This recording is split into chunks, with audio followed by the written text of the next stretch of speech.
This episode of How to Wrestling was requested by Dylan, one of our lovely backers over at patreon.com/How to Wrestling, where, hey, if you like the show, you can get access to a whole load of goodies for as little as $5 a month. Today, we have just dropped our latest edition of Pay-Per-View Classic, my favorite podcast series to record, where Joe and I have went in deep on SummerSlam 2013. As well as that, this month, you've got Royal Rumble and Elimination Chamber pay-per-view reviews, as well as pay-per-view reviews going all the way back to 2016 from WWE, NXT, AEW, and our ongoing Total Divas series. New episodes each and every month where we look at the tangled web that is weaved between reality and kayfabe and reality TV. In case you're a fan of some of the other podcasts in this here Podcrabs network, very happy to announce to you all that myself, Joe, and our good pal Adam from the Attitude podcast have reunited and returned to our favorite show in the universe,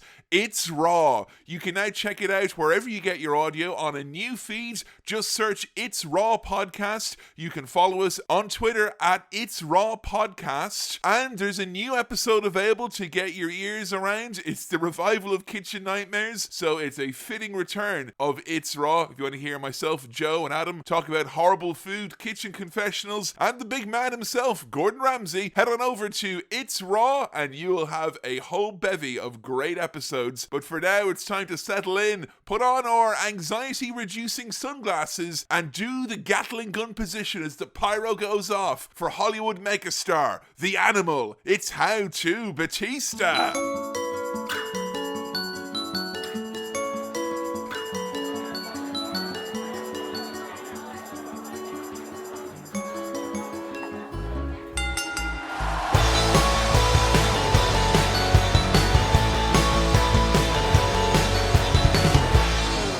Friend, welcome to the episode of How to Wrestling, the world's first podcast detailing how to wrestling, how to get into wrestling, how to understand wrestling, and goodness knows, how to enjoy wrestling. And today we're talking about one of my all-time guilty pleasures in the world of wrestling. Today we're talking about the Animal, Dave Batista. However, once again, it's me, your old pal, Kevin Mann, joined as I'm always by my partner in this podcast and in life. It's the Animal, Joe Graham. Hello. How are you doing today, Joe? I'm so good. I was very interested with your journey with Big Dave here today. Someone who is obviously very recognizable outside of the world of wrestling. Obviously an icon within WWE itself, but he feels like he has spun off to, I think you have a good chance of not even knowing that he was a wrestler if you're a standard person on the street. Is that fair to say? I don't know. It's so hard for me to judge, because how can you look at someone like Dave Batista and not assume and not go, yeah, he must be a wrestler, right? But I guess you could look at him and go, maybe he's a bodybuilder. Or, I mean, maybe you know that he was a wrestler, but you wouldn't know that he was, during his time, pegged for absolute greatness. Maybe he was a super duper top guy or anything like that. I can speak a little bit on that as someone who got into wrestling late, which is that most people who don't watch wrestling don't realise that there are mid-carders and jobbers. Right, you just think you're a star, that's it. You think if you're a wrestler, you're a star. That's it. It's like this kind of juvenile idea of wrestling where, if you are a professional wrestler, you must be earning, millions of dollars. You must be, a huge name in the business. You must be being pushed to the moon. And obviously, as wrestling fans, we know that is definitely not the case. So, the first memories you have of Batista, because he is somewhat intertwined with the very, very, very early days of A, you getting interesting, and B, this podcast, I think. I'm trying to think when the first time I would have seen him would be. I think I believe, because I remember one of the first sets of matches I showed you was showing you the Shield. Yeah. This happens when you're going out with someone who's on Tumblr. You get to them via the Shield. I know how to snab me this Tumblr girl. Exactly. You bridge the gap between Tumblr and wrestling. Mm-hmm. It's the Shield, everyone. I remember you watched the Shield versus the Wyatts, and your eyes grew big like saucers just because they were such different looking guys in the ring, all of whom seemed not like wrestlers. And then I showed you the Shield versus Evolution, and the team that was Evolution of Triple H, Randy Orton, and Batista most certainly, I feel, fell into the category of what you thought wrestlers all looked like. But I remember you having a lot of fun with it. And when I tried to explain to you, yeah, this guy Batista, he's went away and he's come back and people don't like him anymore. They call him Bootista. He wore blue trunks and they called him Bluetista. And I think it was the first time there was a character where there was more going on than what you were seeing on the screen necessarily. How do you mean? As in, this is a guy who clearly was personally affected by the fan reaction. Right. And maybe the trajectory of his career outside of wrestling. And he wasn't just there, you know, like everyone else. He was different in his own way, I guess. Yeah, I think that's fair. I mean, did you know of Batista outside of that? Was he someone who had kind of permeated pop culture? What were your earliest memories otherwise of Batista? I don't remember really having ever come across Batista before I started doing the podcast with you. But you showing him to me. Yeah. I remember immediately, though, him catching my eye. In the line of Evolution, I remember Rick caught my eye because he was old. And I didn't realise, I think he was my first old guy in wrestling. And I was like, shit, wrestlers can be old? Yeah. This is cool. I like this. And then Batista is he's so handsome. Handsome. He's so handsome. And I think a lot of emphasis gets put on like Randy Orton being handsome. And Because I remember you telling me way back in the day that like people you worked with, they were like, oh, my yeah. God, like John Cena and Randy Orton, the two mega hunks of wrestling. And you were like, oh, I excuse literally laughed in this girl's face. Joe! And then it was really bad because then she was like, yeah, the reason I started dating my now husband is because he reminded me of Randy Orton. I was like, fuck's sake. Ouch. I mean... I've just inadvertently really hurt her feelings. Ouch. And that kind of was one of the many steps that made me kind of rethink my attitude toward things and make me realise I need to accept that not everything is for me. Yes. And I need to kind of be kinder, I think, to other people's attitudes to that. So I now accept that Randy Orton and John Cena are beautiful in their own way. I think Batista was very much for me when I was growing up. He was the definition of a guy where, oh, he's not for me. Like, I remember, like, being late kind of teens, mid to late teens when Batista would have risen to the top of wrestling, like kind of 16 to 18 would have been when I was watching him the most.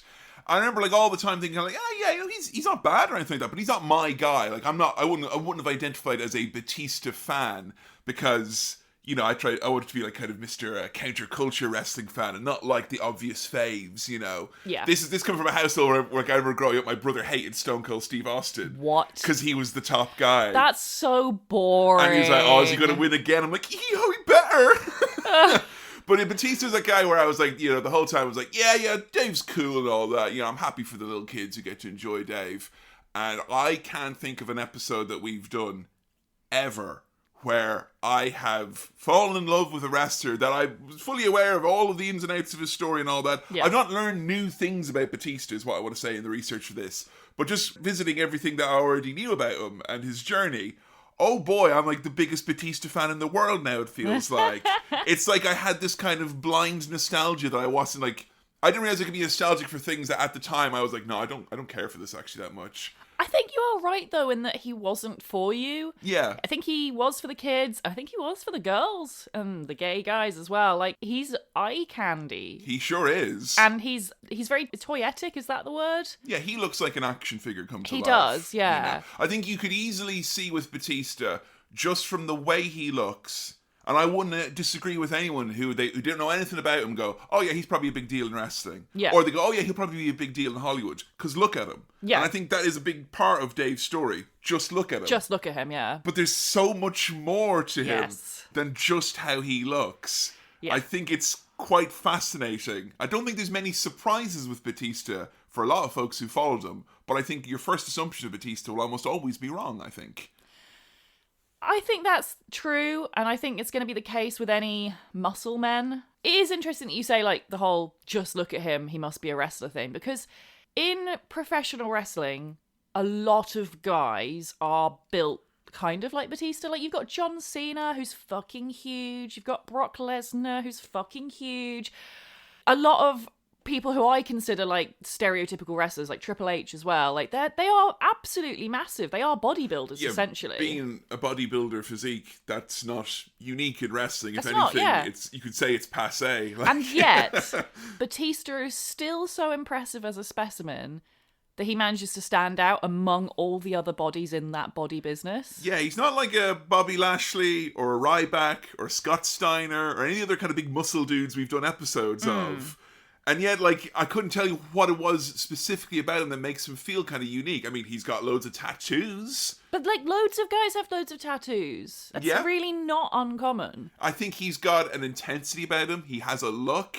And I think He's a great example of kind of faking it till you make it in many respects. He's someone who I think in wrestling, if you look like a badass, I think this is like in life as well. If you're a big, huge dude and you're quiet, people will make the assumption that you're a badass. Oh, God, absolutely. I mean, They won't jump to the conclusion and go, oh, you're probably anxious, are you? That's it. I imagine you relate a lot to that because you're a big guy. Yes. You have social anxiety. And Hello.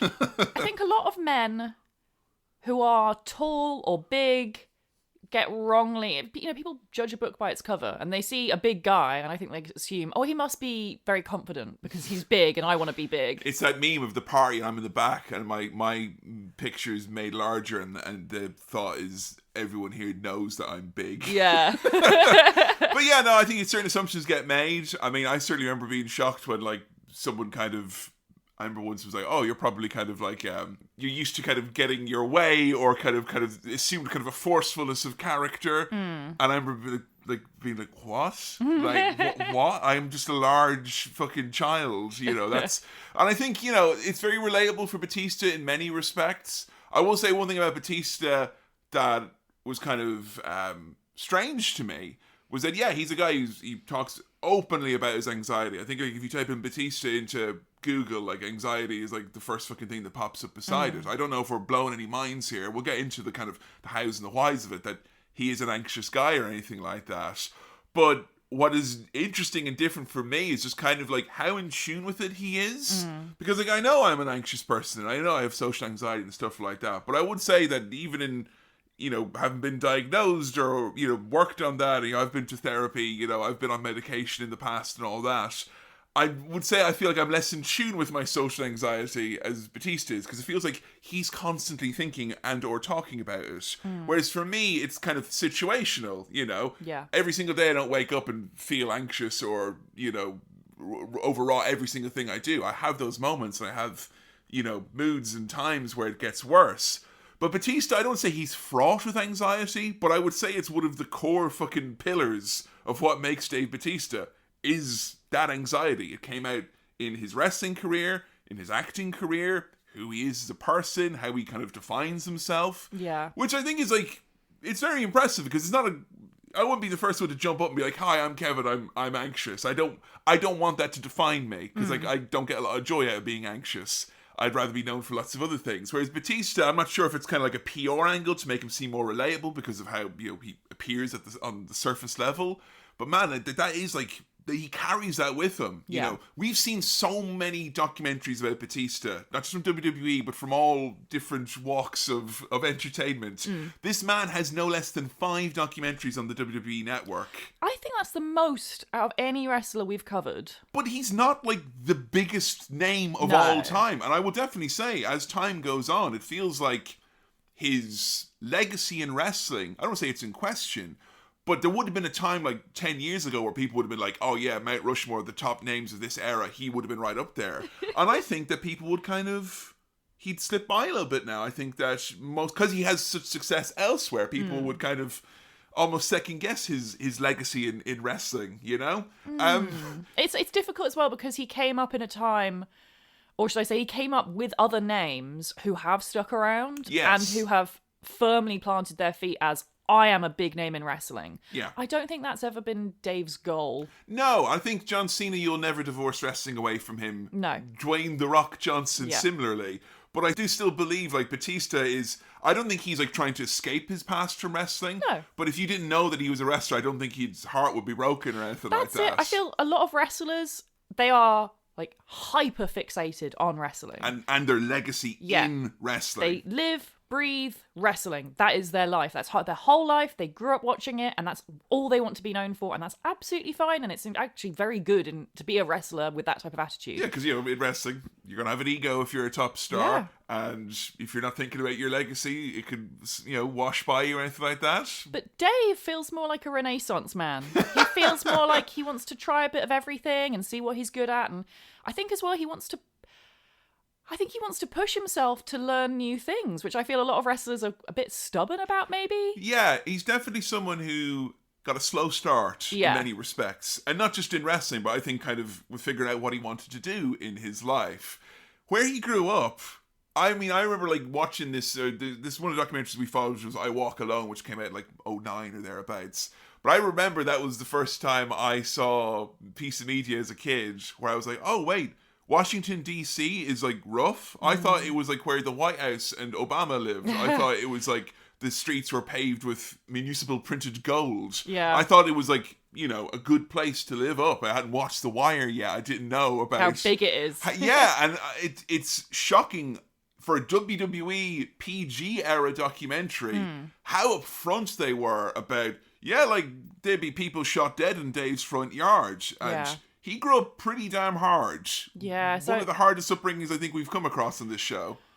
They mentioned in this documentary, about 3 people dying in his backyard. And I read into one of them, and apparently the final straw, which led to his mum moving away from the area where it was very, very rough for them, was Dave and his siblings were playing in their backyard. They like lived in an alleyway, like literally in a basement in a building in an alleyway. And apparently the final straw was they were playing in this alley and a guy had been shot and he was dying. He was bleeding to death. Jesus Christ. And the ambulance took so long to arrive that he died. And Batista's mum apparently was there when this guy passed away, and she saw her kids basically playing in the alleyway while he bled to death, and they were completely nonplussed by it because they'd seen like 2 other guys die like just outside their house, and that was the thing that made her go, this is really bad. My kids are being desensitized to really bad violence. Yeah, there's one thing about like kind of, they're watching violent TV and playing video games, they're desensitized. No, if you're playing in an alley with a dead body, that's actual desensitization to actual violence. But yeah, Dave grew up in a very diverse area in DC. You know, he grew up with people from all different cultures, and his actual background himself is very, very interesting. And we got a lot of tweets about this, that people were very happy to lay claim to Dave being their hero, because he's half Filipino, half Greek. Not many Filipino or Greek wrestling superstars or Hollywood megastars. Yeah. And there's a lot of people in wrestling where, hey, you've got a background, and maybe that background becomes kind of like a gimmick or a parody or whatever it was. But for Batista, it seemed like kind of later in his life, he really embraced this identity. He really embraced the fact that, you know, the Philippines fucking adore him. He's got legions of fans there. I think his dad was Filipino and his mom was Greek. Yeah. And of course, you know, Batista, who's covered head to toe in tattoos, there's Filipino and Greek references and, you know, DC references all over his body, basically. Yeah, so his parents divorced when he was quite young. So he did grow up with his mom. Yeah. And then around the time when he was like 12 or 13, I think, I may be wrong on the exact ages, there was an issue at home. I think his mum was going through some kind of personal issue. And so he was basically sent away to go live with his dad. In like in Virginia, so that's kind of it's quite a change far. of pace to go from like the inner city, like, you know, the streets essentially in DC, to go live rural Virginia, whatever it is. And I think it was hard for him as well because it's not like his dad had shared custody up to that point. He never really saw him. Yeah, and I don't think it's without cause that he spoke so little of his father throughout all the various, you know, tales of his life that we saw. Yeah. The most he can bring himself to say is, I didn't have a relationship with him. Yeah. You know, that's it. It's like, he said at one point in one of the docs we watched, he's just some guy. Yeah. You know, and they would be very pointed, like, showing kind of childhood photos, and like if there is a picture of Dave and his dad, they're like 5 people apart type of a thing. And Dave always looks miserable. I know he went through a really rough patch in his life at that time. Yeah. I know Dave got into, he calls it petty crime, which I think is an interesting way of talking about it. It reminds me of the Sabu episode where he was like, I stole, but I wasn't a thief. I'm like, Dave, you stole from shops. Most would claim that it's like... because it definitely started as petty stuff. So him and his friends, they had this little gang, and they would steal... It starts off really sad, actually. They would steal, like, supplies, like food, and like hygiene supplies and stuff like that, stuff that they actually needed and couldn't afford, and they'd steal it from kind of like richer kids' houses. Right. So it starts off like with kind of not bad intentions, but then it kind of escalated, and eventually he was like stealing cars and stuff, and he was 13 at this time. He wasn't a thief, right? Keep that in mind, right? Quite hardcore crimes. Yeah, I mean, he can spiral off pretty hard there, and I know like he's your typical story. Like when I was a teacher, there was a lot of people like this where clearly he had some great drive, but he had no kind of fully realized ambition. He wanted to do something. He had something in him, and he had all this energy or whatever it was, but it wasn't going to be spent in any one thing. Like, he did high school sports, but he didn't excel in kind of any of them because he didn't put much focus into any of it. He did a little bit of wrestling, but he wasn't able to qualify for the team because his grades were so poor, they wouldn't actually put him on the high school team. So he was, one of the documentaries, they said that, he kind of barely scraped by. And then in one of the much later ones where he's there sitting in this giant mansion, a little bit more confident in himself, he admits that he didn't even have his high school diploma. Yeah, so it was it's one of those things that I guess Americans are probably more familiar with this, but my only knowledge of this is kind of through television, of this whole thing of like, you can stay in school and you can keep doing this wrestling that you enjoy, but you have to keep your grades up. Yes. Which is so weird because that's like not a thing in the UK of like, if your grades aren't up, that's it. You don't get to do sports like regardless. Jesus Christ, I remember in the rugby schools around where I was, and there was kids who were like fucking 19 years old who were being held back. Like, you don't want to do the Leaving Cert this year. Hold back 1 year. We need one more. What the fuck? We need one more trophy in the cabinet. That's so like, mad. I mean, maybe it does happen in the UK, but like just not in the school I went to. Not on the scale, maybe, and maybe not kind of part of the culture or whatever it is. But I think Batista's one of these lads where if he was a proper ace and focused and he had like a guidance, I'm sure he would have had the wheels greased for him to be the big jock. Absolutely. But that's the thing. He grew up near the projects. And I think for a lot of kids in those areas, especially if you're from a low income background and you've got maybe only one parent, you aren't encouraged to follow your dreams. No, I think he was pegged as being some sort of a lost cause early on. Yeah, you're kind of told, like, lower your expectations, like, this is all you'll be good for. So the only thing that really ever drove him and motivated him was actually going to the gym. He loved working out. Yeah, he had a key to the weight room, and this guy, like, there are pictures you see, and it's like literally as soon as he hits that late kind of teen period, kind of 17 onwards, he's just like suddenly transforms. Like, it feels like he balloons. He goes huge. And looking at Batista from his late teens to his late 20s, this man went through a long litany of different looks and vibes. The one thing that was kind of consistent throughout all of it was that the dude was fucking massive. Yeah. I mean, we had some pictures of Dave with long flowing hair. We had bald Dave at a few points in time. But the one thing that was always very striking is that when you saw him when he had the kind of the crew cut or whatever it is like, that dude looked like a fucking supermodel. He had that proper gorgeous. GQ, like maybe for the period of time it stood out a bit, but he had that perfect fucking, like, the piercing eyes. Yeah. He looked very well groomed and put together and all that, even though I don't think he was someone who was necessarily putting a whole deal of thought into how he looked necessarily. That's it, because it's not like a lot of guys who get into bodybuilding do it because they want to look big or want to look good. And Dave has said himself that he's not...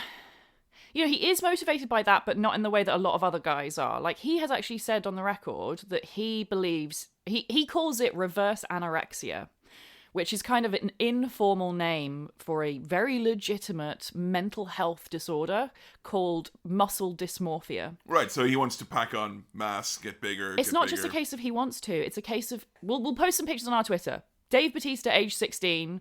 huge. Like, literally, by the age of 17, he was nearly 400 pounds. He was so big. His peak, I think they said he was 380. Yeah. And, the height of his run, we just watched, a match, him and The Undertaker from WrestleMania 23. He was 320 then. Yeah. So he lost a lot of weight when he got into wrestling. But, like, he would have been one of the biggest men I'd ever seen at that point Absolutely in time. Huge, yeah. But he was bigger when he was a teenager.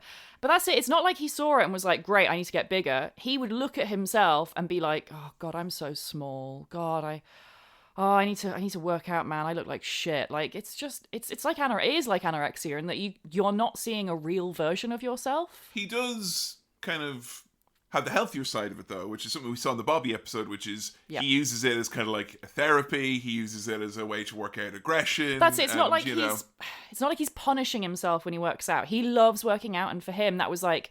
He says it's the first time he ever felt peace was when he first went to the gym. Yeah. So it's obviously so helpful for him to work out. Because, when you mention things like muscle dysmorphia, it does make me think immediately of, like, you and I are big fans of Pumping Iron. And, we did an episode on the WBF on our Patreon page. There are a lot of bodybuilders and professional wrestlers with body muscle dysmorphia. And you could say that for a lot of those folks, I mean, I think of the lad who who talks about, you know, at his fucking high school prom, he just was running around the track nonstop and trying to get bigger and bigger. And it's like, I don't think anything positive has come from that dude in the world of bodybuilding. And I know there were issues with it for Dave, but I think ultimately it was a positive thing for him because it was the only thing it seemed that kind of cleared his head. Yeah. And you think, right, okay, obviously you're into bodybuilding, you're fucking huge. They talk to all of his friends in all these documentaries, and they're all like, he was the biggest man I've ever seen. Like all these powerlifter guys who are like, yeah, he was just fucking massive and huge. But there seemed to be no point B. You know, we talked about the Mark Henry episode. You know, he started working out, started lifting weights. A coach sees him, all right, we're going to do Olympics, you're going to do powerlifting and all that. Dave, and I mean this with no disrespect, because it's in his own words, he basically bummed around for 10 years. He didn't do much with his kind of size and his skill. You can completely see... I don't know, I personally can completely see how that happened, though, because if you think back to our Mark Henry episode, Mark Henry came from a very middle-class family. Yeah. He had a very broad community. Like, he did well in school. He had support. He had support from his school, his wider community. Like, genuinely, he was like a local celebrity as a teenager. Batista wasn't given any of those resources at all. So instead of like, you know, that career into, you know, instead of being told by coaches and parents and stuff, hey, you could be in the Olympics, he just becomes a bouncer. Yeah, and it's a really weird place to find yourself in because I think there's probably a lot of people listening to this are either going through this now or have experienced this because like everyone I know, people who are either, you know, chasing dreams or mad successful or just getting by or whatever it is, that period in your early 20s to your early 30s, that 10 years, that's a crazy 10 years. Yeah. Because I could look back 10 years ago and my mindset then is completely different to what it is now. And, that's it. You lose any resources you had in terms of support from school, community, whatever. It's always going to change. It's going to change, but for most people, it's gone. Yeah, and it's quite not there a anymore. harsh adjustment for a lot of folks. Figuring out what you want to do is really, really hard. And a lot of the reason why they push you so hard to figure out, hey, what is it you want to do when you're like 17 or 18? You think, why are you asking me to do this now? It's because, well, you're not going to be able to get this resource. That's it. When, you know, I feel for him because he gets a job at a, you know, working in a gym, kind of part-time. He gets a few hours here and there being a bouncer. He admits that the reason why he's hired as a bouncer is because he's so big. Yeah. And he actually gets put into these high-profile clubs because they have these promoters who are like, oh no, we want Dave. We want the big, sexy, muscle scary guy, yeah. And he'll just stand there. And Dave says that, like, well, he was bouncing. It's not like, you know, Nash and, you know, when he was being a bouncer and he was like, oh, you know, you have to throw people out, get in fights, people pulling guns. Dave was like, no, I literally was hired to stand there and look intimidating. They would, like, if there was an issue, they wouldn't even use Dave because Dave was the glamour in the back. Yeah. And he did that for 10 years. He did, but it's worth mentioning as well, he started being a bouncer when he was 17. Fucking hell. So, you know, legally he wouldn't even be able to drink for another 4 years. It's crazy. It's absolutely crazy. But I do want to mention as well, because it's easy to kind of take what we've said so far and be like, oh, he's just like a big, you know, he is just a big softie, he can't fight. And that's not true at all. When he was in his little gang, when he was living in his rough area with his friends, he became the enforcer of the group.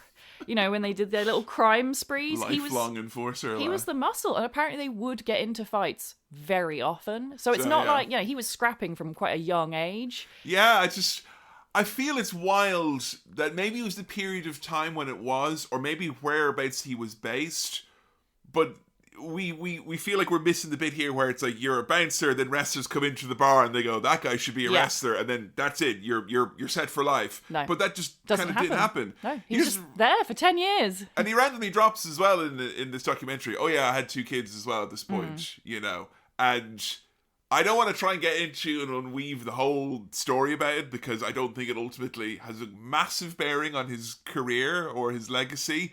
But to say that he had a dramatic couple of years between going from being a bouncer to actually deciding to try and give wrestling a whirl is an understatement. There are broken hearts. There are several, you know, scorned lovers. The mother of his children finds out that he is cheating on her with this other girl who he claims he completely fell like head over heels, just like the most powerful love you could ever possibly feel. Yeah, that's his ex-wife Angie, who he said he fell in love with her the very first time he saw her, and he apparently that same day he called his mum and said, this is the woman I'm going to marry. So you have 2 kids with this other lady, by the way, who you are, you know, still trying to be with, And the worst thing you could probably do in this situation is this weird kind of passive-aggressive, okay, I will do all the things that you expect the good husband or the good partner to do. Yeah, even though I don't want to do Even though I don't want to do them. and I'm not going to fully commit. So the mother of his children kind of disappeared, and she went to Minneapolis because she's like, I don't want anything to do with him. I'm moving far, far away from him. He followed her to Minneapolis to live with her and to be, there for her, and totally miserable. The entire time he's still calling back, completely head over heels in love with this girl, Angie, who, when she describes the first time she saw Batista... It's really sweet. Oh my God. I don't really believe in love at first sight or soulmates or anything, but my God, it's hard not to with their story. It is very romantic. She said that when she saw him, she said that he was the most beautiful person she'd ever seen, that he was just so beautiful, specifically the word that she used. And she said that her main takeaway was that he looked so sad and that she just wanted to make him smile. Oh, good Lord.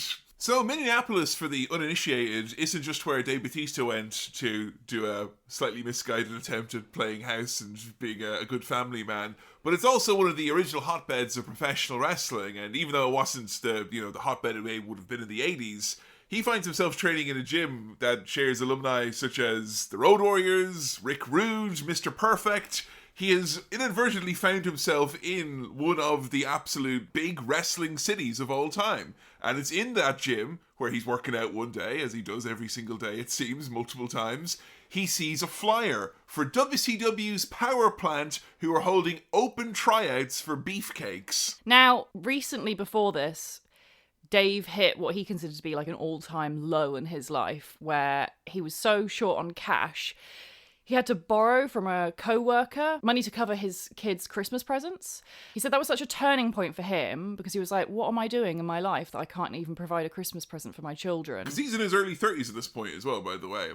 So that's kind of, you would think you are you'd want to be at the point where you can be a provider, I think. And kind of especially someone like Dave who, he grew up with a single mum and a sister, and I think he was always surrounded by a lot of women, and I think Dave Batista loves women. I would say that's a core facet of his personality. For good and for bad, he loves women a lot. Yes.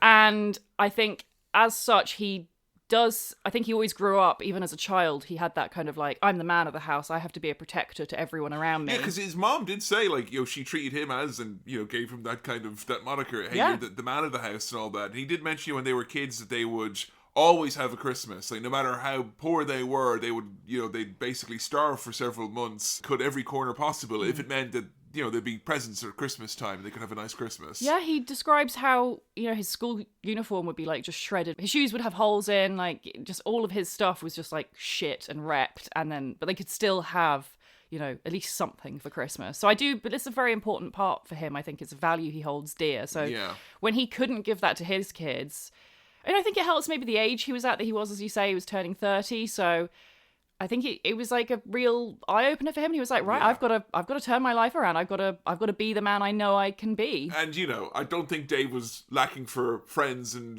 other folks around him in the gym who'd be like, fucking open tryout for wrestlers. About time, man. Yeah, aren't you one already? And I would say big props to Big Dave for not doing the typical WWE shite of pretending that you were a big fan growing up. The man had never watched wrestling. Really? I was going to ask. There was no, if it was any watching, it was incidental. He wasn't I grew up idolizing this person and this person. That wasn't part of it at all. It was literally, there's the sign. We need big muscle boys. And WCW was pumping out muscle boys at that time. They're kind of, the power plant, I think people might hear that and assume it's going to be along the lines of, it's the performance center. But I think the performance center is very much, it's unique, it's its own thing. Yeah. In the same way that the dojo, New Japan is unique and it's its own thing.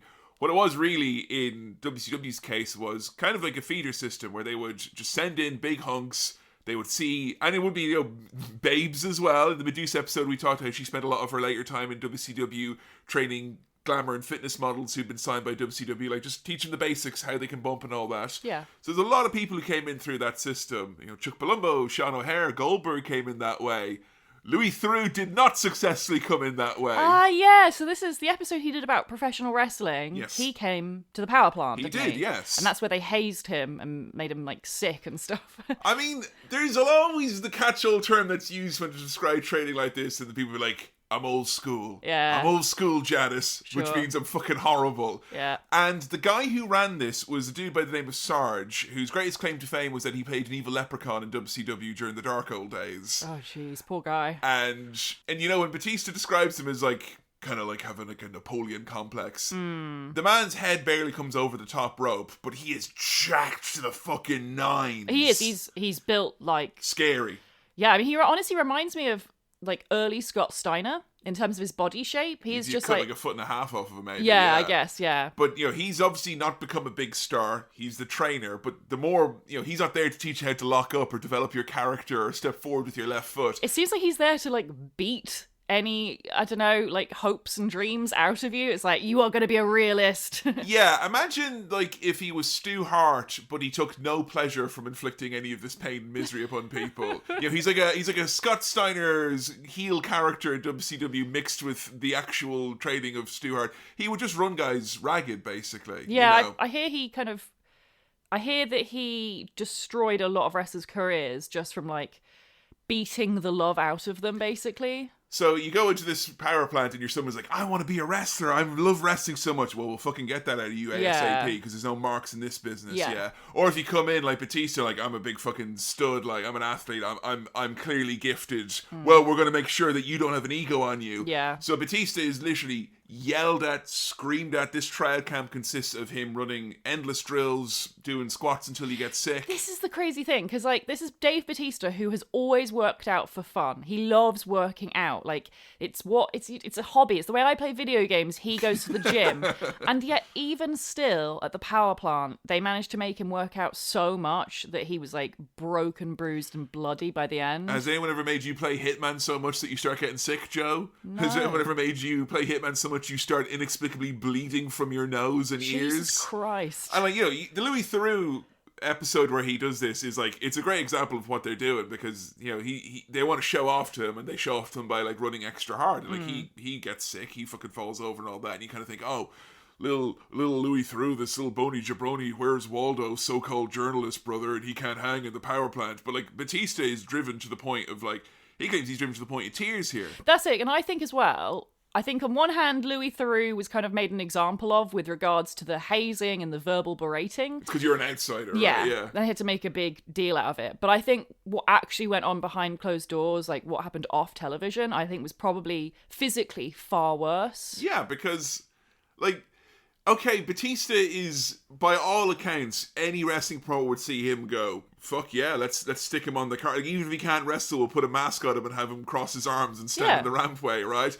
And all this guy does is he drills down into him the thing that he's most anxious about. And apparently what Sarge was saying to him the whole time was that you're too old. Yeah. How are you going to make it in this business? You're already fucking 30. You're so fucking old. You're pathetic. You know, breaking him down, like, mentally. And of course, Dave, who is 350 pounds of anxiety morphed into the body of a Greek god. Yeah, who's just spent 10 years bumming around at nightclubs. By the way, you should never try anything. Yeah. Don't you dare dream or hope. You've missed your opportunity. It's done for you. And I don't want to say that it's very obviously, you know, your man working out all of his fucking shit in his head and what he's anxious about and what he's all pent up about, taking out on someone that he sees a bit of himself in or whatever. Yeah. But like, that's what it is. It's this weird...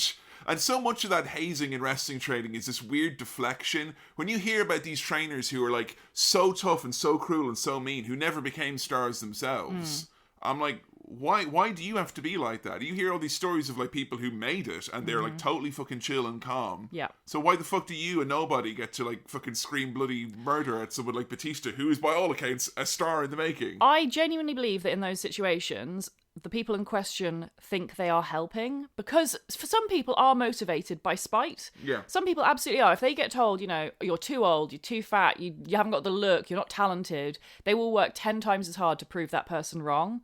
But that doesn't work for everyone. It doesn't work at all. It never works. I don't think it never works. I do believe wrestling is an industry full of people who are motivated by spiting others. I know, but it can work, but it shouldn't be the standard template for everyone. Yeah, and I just when I heard this story, it reminded me of like, you know, when I went to school and you had to do rugby training no matter what, and I sucked at it because I didn't teach us the rules how to play rugby for one. That was a big part of it. Wow. And like I had the type of trainers who they're like, oh, I know what I'll do. I'll fucking scream at him. And like I got screamed at, screamed at, shouted at, hurled abuse at, made to run laps, all this stuff. And like at the end of the day, like I remember one of them like being like, I'm doing this to toughen you up. I'm like, I'm fucking 12. Yeah. And like I'm getting sick from anxiety every fucking That's day. it. A good I'm leader. not gonna get turned into a diamond from this. Like a good leader should change their leadership tactics depending on who they're mentoring. Yeah.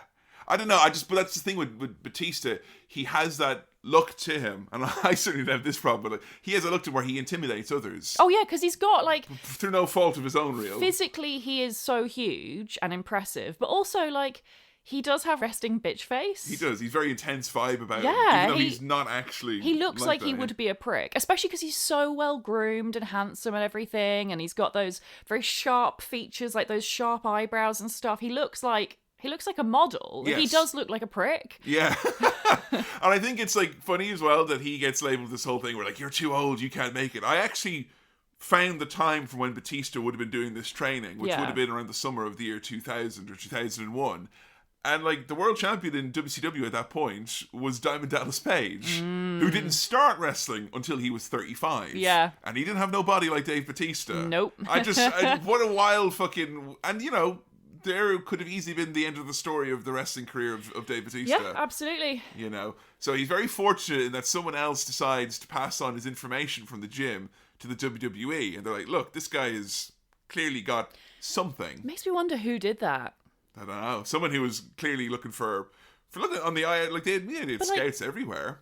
So you would think it was like an external scout. You don't think Sarge secretly was like telling him on one hand, you're too old, but on the other hand, he was like, this guy's actually got potential. Because it's the other company, WWE. Oh, I see. So he tried out for WCW. They said, fuck no. And I'm pretty sure they had their scouts at the time who were like full time looking for would-be wrestlers or diamonds in the rough. Yeah. We're like, hey, this is one of the guys who got, chucked to the side, but we think there might be something to him. So they sent him down to Pennsylvania to train with Afa from the Wild Samoans, who you may know from being at the table that Roman Reigns claims to be head of. Yes. Afa wrestled with Sika? The Wild Samoans. Wild Samoans, yeah. They were, remember we watched a few clips from the Rikishi episode. Oh, yeah. They were great. Oh, yeah. I mean, they're, the original, like, fucking Samoan dynasty starting in the WWF. They would have worked for Vince Sr. back in the day. Yeah, that's like old school traditional knowledge that's been passed down. Like that's pretty special to be able to have access to that. Yeah, so I don't think he realized what a leg up he's immediately getting there. No, this is it. He's already getting advantages that other people would not necessarily be provided.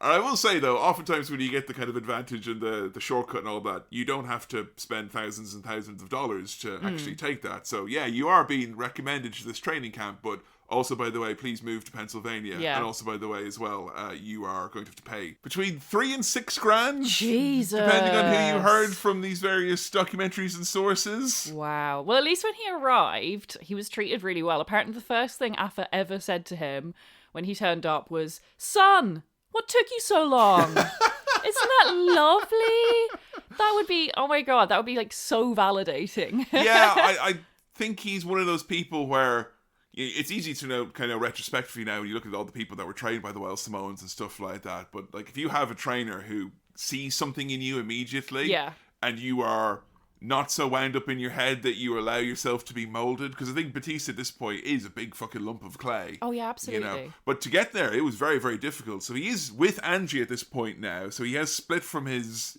partner, the mother of his children. He's now together with Angie, and they have to move all the way to Pittsburgh. They haven't got a penny between them, so they have to kind of beg, borrow, scratch and scrape. All their friends pitch in so that they can go and kind of start all over again, As a professional wrestler. It's so Bless. interesting because I feel for so many people who get into wrestling, they are told, this isn't a career option. You're not going to make it. Like, the chances are so slim. And yet Big Dave, he's like, aiming for the stars with trying to become a professional wrestler. I know he's got the biggest himbo hashtag of all time he always uses on social media, which is Dream Chaser. But he is literally like, literally. If he was more smart, I think he would have convinced himself it was never going to happen. Fucking hell. I mean, yeah, it's like, that's a scary prospect. Oh yeah, it's like, I mean, you'd more like to win the lottery, I feel, than have the opportunities he's given. So yeah, he does around 6 months in the training camp with Afa. Yeah, so he's like considered to be a natural athlete, like he picks up a lot of the stuff quite quickly. He's then decided that, we're in a period now, late 2001, coming into early 2002, so he's going to get sent to OVW, which is the training camp at that time for the WWE. And the difference between that and a lot of the other kind of little indies or feeder systems is that they had a TV show every single week, and they had pay-per-views, and they would send down stars from the main roster, people like Undertaker, Kane, Big Show, would come down and do a match here or there. So he gets sent there, and he's under the tutelage of everyone's favorite angry uncle in wrestling, James E. Cornette, aka Angry Jim Cornette. Yep. Who, in our wide-ranging research, anytime we do an episode on someone, we type in the phrase "shoots on" and then the wrestler we're doing to see if anyone's had anything to say about them. Yeah. And Batista, by and large, most people have very, very little to say. Yeah, it's not like, oh, they only have nice things to say. It's just like no one really talks about him. He's not that controversial a figure, other than one or two people who had scuffles with him, or one or two ladies who had run-ins with him, or whatever it is, had a few bits. But generally speaking, he's not one of the guys who gets talked about in shoot interviews, other than wrestling fans asking people in shoot interviews how big Batista's dick is. That's a running thing from around 10 years ago. Why? Because it's a funny joke. Where did it come from? The kayfabe commentaries videos that we've watched, the ones that air on the dark side a little bit sometimes. Yeah. So just that's he's almost a meme in terms of shoot interviews. Someone just asked how big's his dick. And they ask everyone how big Batista's dick is. Oh, okay. It's one of these things where I have to mention because everyone wants us to fucking talk about it because it's a meme from 10 years ago. So there you go. Okay. Well, thank you for explaining. I have always wondered why everyone talks about Batista's dick. I have always wondered how big Batista's dick was. It's massive. Is it? Of course it is. Well, I don't know. Come on. Where does he hide it in those tiny pants? Tucks it, I'm sure. Jesus. Come on. Definitely go. Come on. Drax the Destroyer has a small penis. Dave Batista, the character, has a big penis. Okay. That's what I'm saying. But Jim Cornette didn't have nice things to say about Dave's time in Ohio Valley Wrestling, where he was being groomed for a spot on the main roster on national TV. Yeah, Jim at one point refers to Batista as a frail, quiet demon. I think you're being very nice there. It was a fucking frail, fucking pussy-whipped, fucking quiet, fucking demon. Frail. Well, Quiet. Demon? Okay, so demon is the gimmick that he was given.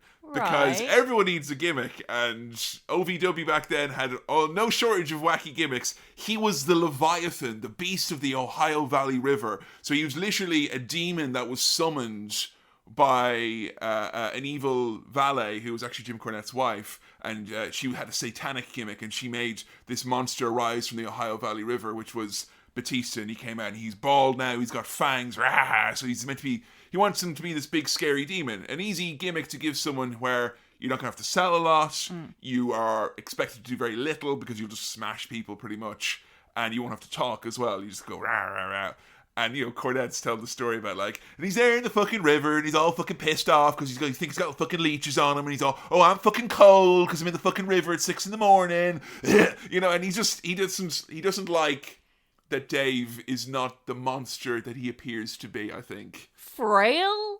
He did get injured pretty much immediately. Frail, though. I mean, injury prone does not mean come on, you can't look at Dave Batista and say that man is frail. He's had a lot of injuries in his career. But I wouldn't say injury prone is the same as being frail. Frail What's is the weak. difference in your mind? Frail is weak. Okay. Dave is not weak. I think for people like Cornette, frail is a synonym for saying injury prone. Wow. I don't know. Words have meaning, Jim Cornette.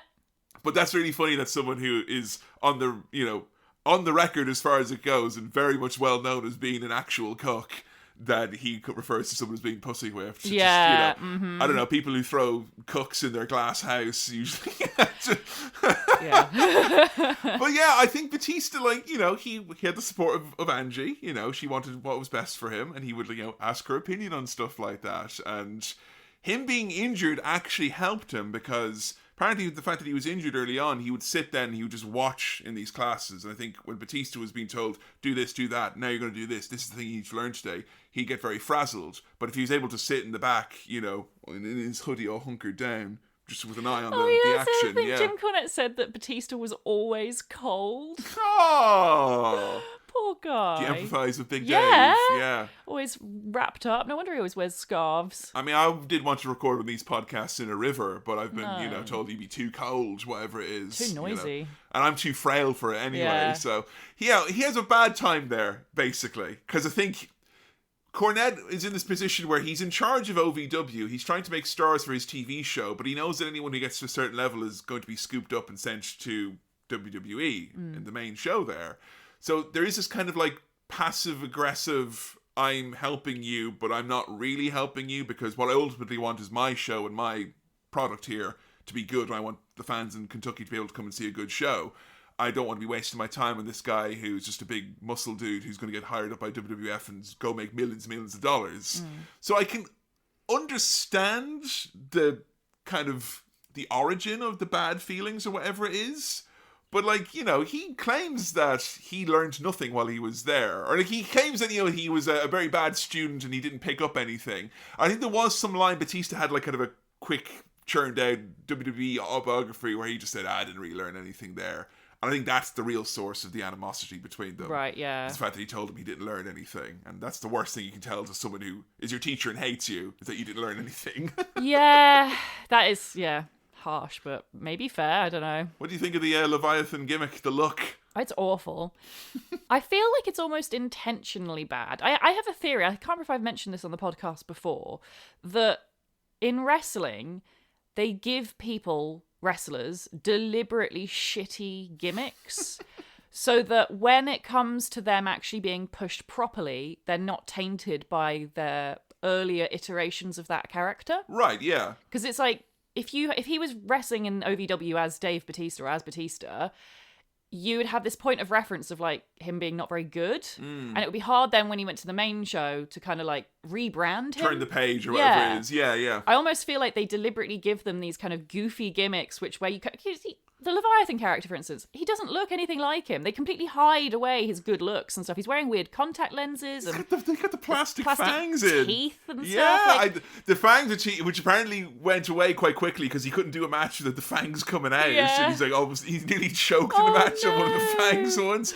And he wrestles wearing this fucking Home Depot chain around his neck as well. Chain. So that's like, I get your theory there, but the reality is that Cornette's been on the record saying, no, he wanted Dave to be like their version of The Undertaker. He gave him a supernatural, evil demon gimmick, and that's how they were going to get him going. They brought The Undertaker down to work with him. He had Kane work with him. He worked with The Big Show. Like, he worked with big stars. That's, again, even in OVW, where I know that's kind of like the whole point, that is, again, a big opportunity for someone like him. Yeah, it's almost too big, I think. And I think Dave, like, you see him in all these little skits as the Leviathan, and I think he is leaning on the fact that he's big and scary, and just goes, rah, because you can see, you look in the eyes through them contacts. Yeah, he's scared. Not since Roman Reigns have I seen fear behind contacted lenses being poorly disguised. So he does get his eventual call up to the main roster, and like, he's coming from a pretty star-studded cast. I don't know if you saw in the documentary some of these names that he was in OVW with. It's a fucking who's who of big names. Yeah, OVW seemed to be the monster factory for big men in small pants. It's what the style was in 2002, Yeah. So yeah, his classmates when he was in OVW, it's John Cena, Randy Orton, Brock Lesnar, Shelton Benjamin. It's kind of a who's who. Yeah, of big men in small pants. And I would say, arguably, all of them guys probably took to it a bit quicker than Dave did, it would seem.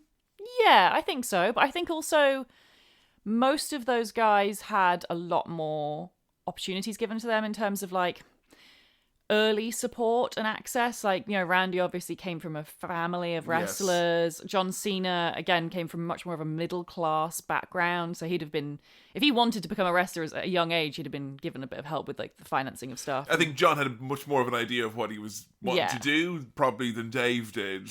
And yeah, I think when you look at that crop of talent there, it kind of becomes apparent that Dave wasn't necessarily pegged to be a tip-top guy immediately. I think he was like a guy with a look, but I think when you have the same class with people like Lesnar and Cena and Orton, I think Dave was probably number 4 on that list. Yeah, at least. I don't think he was, absolutely crowned at the top and he was the anointed one by any stretch of the imagination. No, because it's not like he's naturally, yes, he's naturally athletic, but he's not naturally a gifted wrestler in the way that, like, if you compare him to like Shelton Benjamin, the way he is such a freak athlete. A freak athlete, specifically at wrestling as well. Yeah, and Shelton definitely had the grades to do, college and high school wrestling, let's just say, So Batista does find his way onto the main roster in 2002 when they've split Raw and SmackDown into two separate groups. And they had also split the Dudley Boys at that point as well. And Devon Dudley had been given the gimmick of a crooked,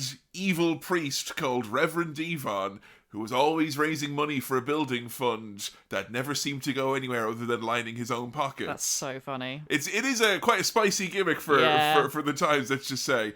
But where's the money going to go? Obviously, in a big box. But what's that big box going to be attached to? A chain. Do we have anyone in OVW who already has a chain attached to them? Get me Dave Batista, whose main roster debut is Deacon Batista. Deacon Batista. Yeah. Now, what is a deacon? So a deacon, this is very Protestant mind. Oh, So is it? I could be wrong, right? But a deacon, as far as I know, it's like the kind of the helper in the church. You're like kind of the main. You are a lay person. You're not ordained or anything like that. But you help out in the church. You'd be doing the admin. You'd be doing like a lot of the kind of the organization and stuff like that. You'd be doing community outreach. You'd be you'd be very much involved in the church without actually being a priest, so to speak. I see. Well, vicar. Vicar in this, or reverend in this Reverend, case. I guess, yeah. I'm not entirely sure what denomination Reverend Devon belongs to, but there'd be none of that in the Catholic Church is all I'm saying. I'm sure. No, they definitely won't. We're not allowed to have deacons as far as I know back then. So, in the documentary, they kind of bury this. JR says it's a hiccup, creatively speaking, as it were. I think it was, like you were saying earlier. I think it was on purpose. Yeah. I don't think they ever looked at this gimmick like, yes, this is the one. This is the final version. This will be the thing that we push to the moon.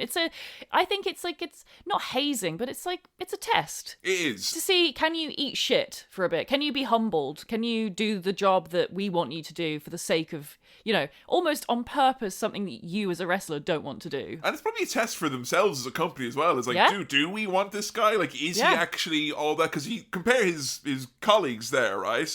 Shelton Benjamin debuts as a member of Team Angle, and it's pointed out by Kurt Angle as being like an all-American, incredible wrestler, like and just immediately shot to a good position on the card. Brock Lesnar debuts with Paul Heyman, literally telling us all he is going to be the next big thing, the top star in wrestling, and he squashes and demolishes everyone. John Cena debuts by using the catchphrase that would define that era, ruthless aggression, and attacks Kurt Angle and has a great showing and is shown great respect immediately. Batista has the sleeves cut off an ill-fitting suit and clutches a make-believe charity box for an evil priest. You say ill-fitting suit. I actually have a bit of information about that suit. Oh, please. On his first day on the main roster, they didn't tell him exactly what his gimmick would be, but they said, look, we need you to show up in a nice suit. So he went out and he got a custom tailored suit. It was like $500. He's pretty broke at this time. So it's a lot of money for him. And he shows up in his nice suit feeling all proud, and they immediately just rip the sleeves off it. And he's like, I just spent all my money on that. And that's why he had to show up to, graduations, confirmations, weddings, funerals with a sleeveless suit. It was a bit of a look for him, though, It certainly is a type of look, yeah. It's very silly. It's extremely silly. I think the Reverend Devon gimmick is one of my particular favourite, definitely shit gimmicks that I just thought was very funny, just because I think anytime wrestling tries to deal with a topic that they don't realise how big it is and how ill-equipped they are to deal with this. Yeah. Devon, I thought, did a decent job of it. And I remember very vividly me and my brother watching a random SmackDown, and Batista was always there, and he never spoke, he never did anything, he just stood there clutching that box, looking mean, looking scary. And I remember one time he finally did something, he gave someone a clothesline, and then he did that spine buster, and we were like, woo, this guy. And whatever you could say about his wrestling skills and abilities, Batista could do one hell of a clothesline and one heck of a spine buster. Yeah, he's got big arms. I don't know what the upper limit of this gimmick was, though. Like, where do you go from this? Does he become a priest as well? Does he go to priest school? What happens, What I loved about this is that Batista, when talking about this period of time, like a lot of wrestlers, I don't know, my mind immediately went to like Stone Cold, who they look back on these gimmicks they're Don't given. get more suck ass Yeah. than Deacon Austin. And they're like embarrassed by these early gimmicks they had.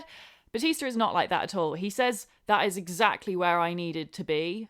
That is incredible that he had. Like, even, like, it's not like, oh, look, I hated it at the time. Looking back, I can appreciate for what it was. Like, he's there at that moment being like, thank fucking God I'm the quiet lad with the box, because I need to learn it still. takes the pressure off. I think it would be way too much for him to be pushed the way that Orton or Lesnar was. Like, it just would have crushed him, I think.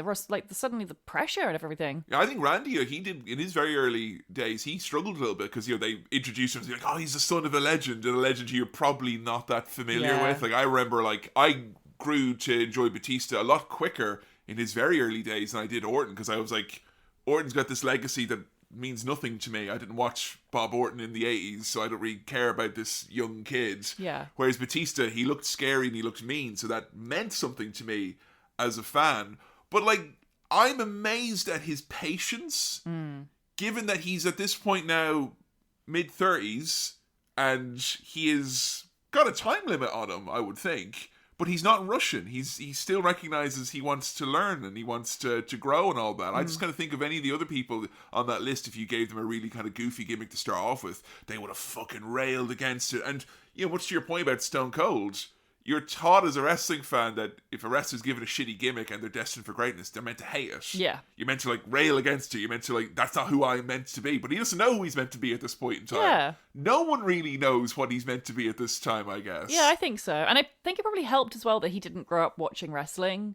Because I Yeah. think if you grow up watching wrestling and making fun of these silly characters, you would be more offended by being given a stupid gimmick like that. Yes. But he doesn't have any of that, like, association, I think. So he's just, Yeah. like, happy to get paid.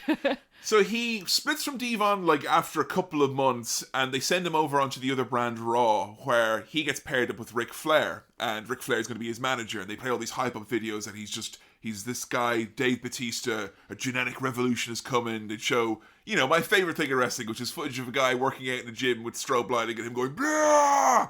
Which is very funny with Dave being like, yeah, this is my, my therapy, my place where I go to come at peace, and he's there lifting weights going, yeah! He's screaming at the top of his lungs.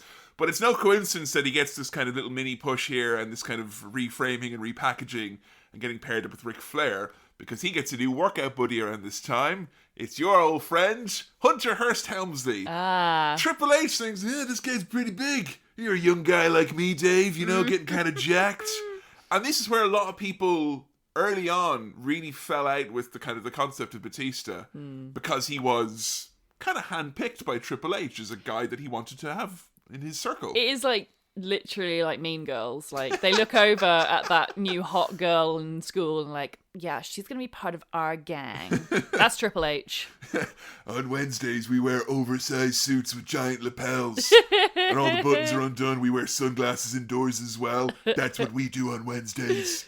I think Batista probably recognized how good he had gotten it and how lucky he was, because even if you don't like them as wrestlers, and even if you don't like what Triple H thinks is, the great vision for wrestling, you can't argue that in WWE at this point in time there was literally no one better to hitch your wagon to. Oh yeah, if you want protection, yeah. You think it's prison? But it kind of is, like, genuinely. Like, I know. Hang on, I'm gonna tattoo the Evolution logo on your ass, Dave. But like, it's true. Like, he is Vince's son-in-law at this time. Yeah. And he's already got like just about to be, but like, yeah, he has a lot of influence in the company, and he's got that successful career already behind him. Yeah, Rock is leaving, Austin is leaving. Yeah. They split the brands, so Triple H. This is the Reign of Terror era of Triple H. Yeah, this is where he's buddies with Shawn Michaels, and Kevin Nash is all over there, and yeah, a lot of power, a lot of influence, and yeah, you could do a lot worse than being in the Clique. I mean, it is kind of a clique, isn't it? It definitely is. Although the clique didn't really take young up-and-comers who were complete lumps of clay to mould. No, this is a different Clique. This is an era of Triple H where I felt that he wanted to be a mentor, but I would wonder to what extent is it he wanted to be a mentor so he could help the next generation, or if he wanted a mentor so he could help make some stars almost in his image that he could then work with, team with, whatever it is. Yeah. I think there's a lot of people who will always, like, you see from our tweets always, if you talk about this era of Triple H or anyone affiliated with it, they get a bad taste in their mouth. Yeah. You know, and a lot of those Cornette shoots that we saw, his main gripe with Batista was like, oh, once he fucking started working out with Triple H, he got all fucking everything handed to him. I can see that, but I also don't blame Batista for that. Absolutely not. Blame the industry that it works that way. I mean, it shouldn't. It sucks that it does, but that is how it worked. So they decide that they're going to do a new super group, and this group is going to be like nothing they've ever seen before, because Triple H is now with Ric Flair. Triple H is the present, Ric Flair is the past. They've got Randy Orton pegged as being like the future, and they wanted to have an extra guy in as like muscle. I don't get that. The past, the present, the future, and muscle. That's how time works. 3 professional athletes. Let's be real as well. Triple H is fucking massive at this stage. Why do they need more muscle on top of... That's just... I guess in shoot, I am confused why Triple H would want... Why would he not see himself as the muscle? Is it because he was really branding himself as this cerebral assassin at this time? Yes, and also muscle usually means henchman. Right, okay, so he considers himself too smart to do the muscle. So even though he could do it, he just want to get his hands dirty. Right, so you got the big, thick wedge at the back here. It just does seem kind of like shoehorned in, this muscle I get of the you, group. because I do remember distinctly when they first grabbed all the group together, and he's like, I'm Triple H, I'm on top of this business. Ric Flair, the greatest wrestler of all time, the icon, the legend, 16-time world champion. Randy Orton, bred for greatness. It is in his DNA. And Batista. Sometimes you just gotta get the biggest gun and pull the trigger. And I'm like, you know, as someone who was at that time very interested in studying evolution, I was like, that doesn't fit in here. It doesn't, does it? You know? I feel like as well they could have leaned into the fact that he was a bouncer for 10 years and, like, you know, a really rough part of the country where, you know, he would have had to have, like, we didn't actually mention it, but he got arrested for knocking a couple of guys unconscious while he was a bouncer. Really? Yeah, he was on probation for a year because of it. So, like, he does have that legitimate badass background. And he looks like a badass as well. But then I heard that the original idea for the muscle of the group was some other guy. Yeah, and that's kind of what's so interesting about this evolution business, is that I don't think there's ever been like a set in stone, we're going to do this is the plan, we're ready to run with it 100%. But also, it could be this guy or it could be this guy. Because we saw, and you were laughing your head off, all the footage of, you know, the evolution B-roll. Love it. Of all of them, like, hanging around in helicopters. Celebrity lifestyle, going on red carpets. Like, Rick got women under both arms. It's like... hitting up all of the cabaret clubs and in Camarucho all together as a big group. But yeah, you can actually find Mark Jindrak. They shot all that footage with him as well. So he's the original muscle? He would have been the muscle they thought, perhaps. Right. But I think the fact that he was too... I think what worked against him is that Mark Jindrak was too pretty. He was the kind of like... Really? Yeah, Prettier than Batista? Pretty in the way that Randy Orton is pretty. Oh. That he was kind of long and more slender. He was a big dude, right. but Batista was enough. more of like a mean muscle fucking monster. Whereas Jindrak, you know, he was meant to be more of the kind of the glamorous muscle type of a dude. Okay. So I think maybe that's why. There was even talk that Maven might be thrown in the group at one point as well. That's you know? so funny. But again, he's not... It's too nice. And he's not the muscle. He's muscly, but he's not Batista. Folks, I want to tell you about the time I was in Evolution, except I wasn't in Evolution. Click subscribe to find out more. I just want to do my... It's like Kentucky Obama. Yeah. That's all you have to do for a Maven there. So yeah, something they didn't mention in any of the documentaries, and more to the point about being injury prone. They debut Evolution. Here's the group: past, present, future, muscle. He immediately gets injured. He tears his triceps, and he's out for like 4 or 5 months. The big man injury. Yeah, and that's that's kind of bad, because you then have a period when Evolution is starting to kind of gain momentum at the start where he's not there, and it is past, present, future, no muscle. Yeah, it's not great that their muscle is injured. I know, You'd think they'd kind of like just drop the idea at that point and be like, look, let's just leave it with Evolution and not have a muscle. I will say, I know it is entirely for the reasons I suggested earlier, where it's like, I'm doing this because I want to have friends, I want to have people who are in a position that I can work with and all that, but it does say a lot that they did still go with him. And I think it is Triple H. He had an eye for something, or had an idea for him down the line. I'm fascinated by what motivated Triple H here, because like most people would say, fuck it, he got injured. Sorry. It makes more sense. It does make more sense without him than it does with him. That's it. And I know Triple H, as a real life person, he is calculating. He is a strategist. And yet it does seem... Yeah, I just would love to know what motivated him to like stick by Batista, because on my cynical side of my brain is like, yeah, it must be because Batista is nice and easily moldable, and I think Triple H always did surround himself. I think it's part of what he's agreeable people. Well, not just agreeable, but like people he could manipulate. I think that's part of the reason why he got on so well with Sean. Yeah, that's true. Because he could control him. Yeah, very much so. And I think that is partly why he liked Batista so much. But I do think there's more to it than that. Because if there's lots of people in wrestling who you can control. Yeah, I think you know what it is. And this came up a few times in interviews with Dave where he's told, oh, you're going to be an Evolution. And he's like, I didn't actually believe it. Smart, He was, really. Yeah, because I think he knew that other people had been promised it. So he's like, okay, yeah, sure. And I think there is an uncommon degree of level-headedness about Dave. Yeah. Like, he is, for a wrestler, and for the wrestler who's getting the opportunities that he was, add in as well the time factor. Like, hey, by the way, if you don't make it in, like, the next 2 years, you're probably going to have to do something else.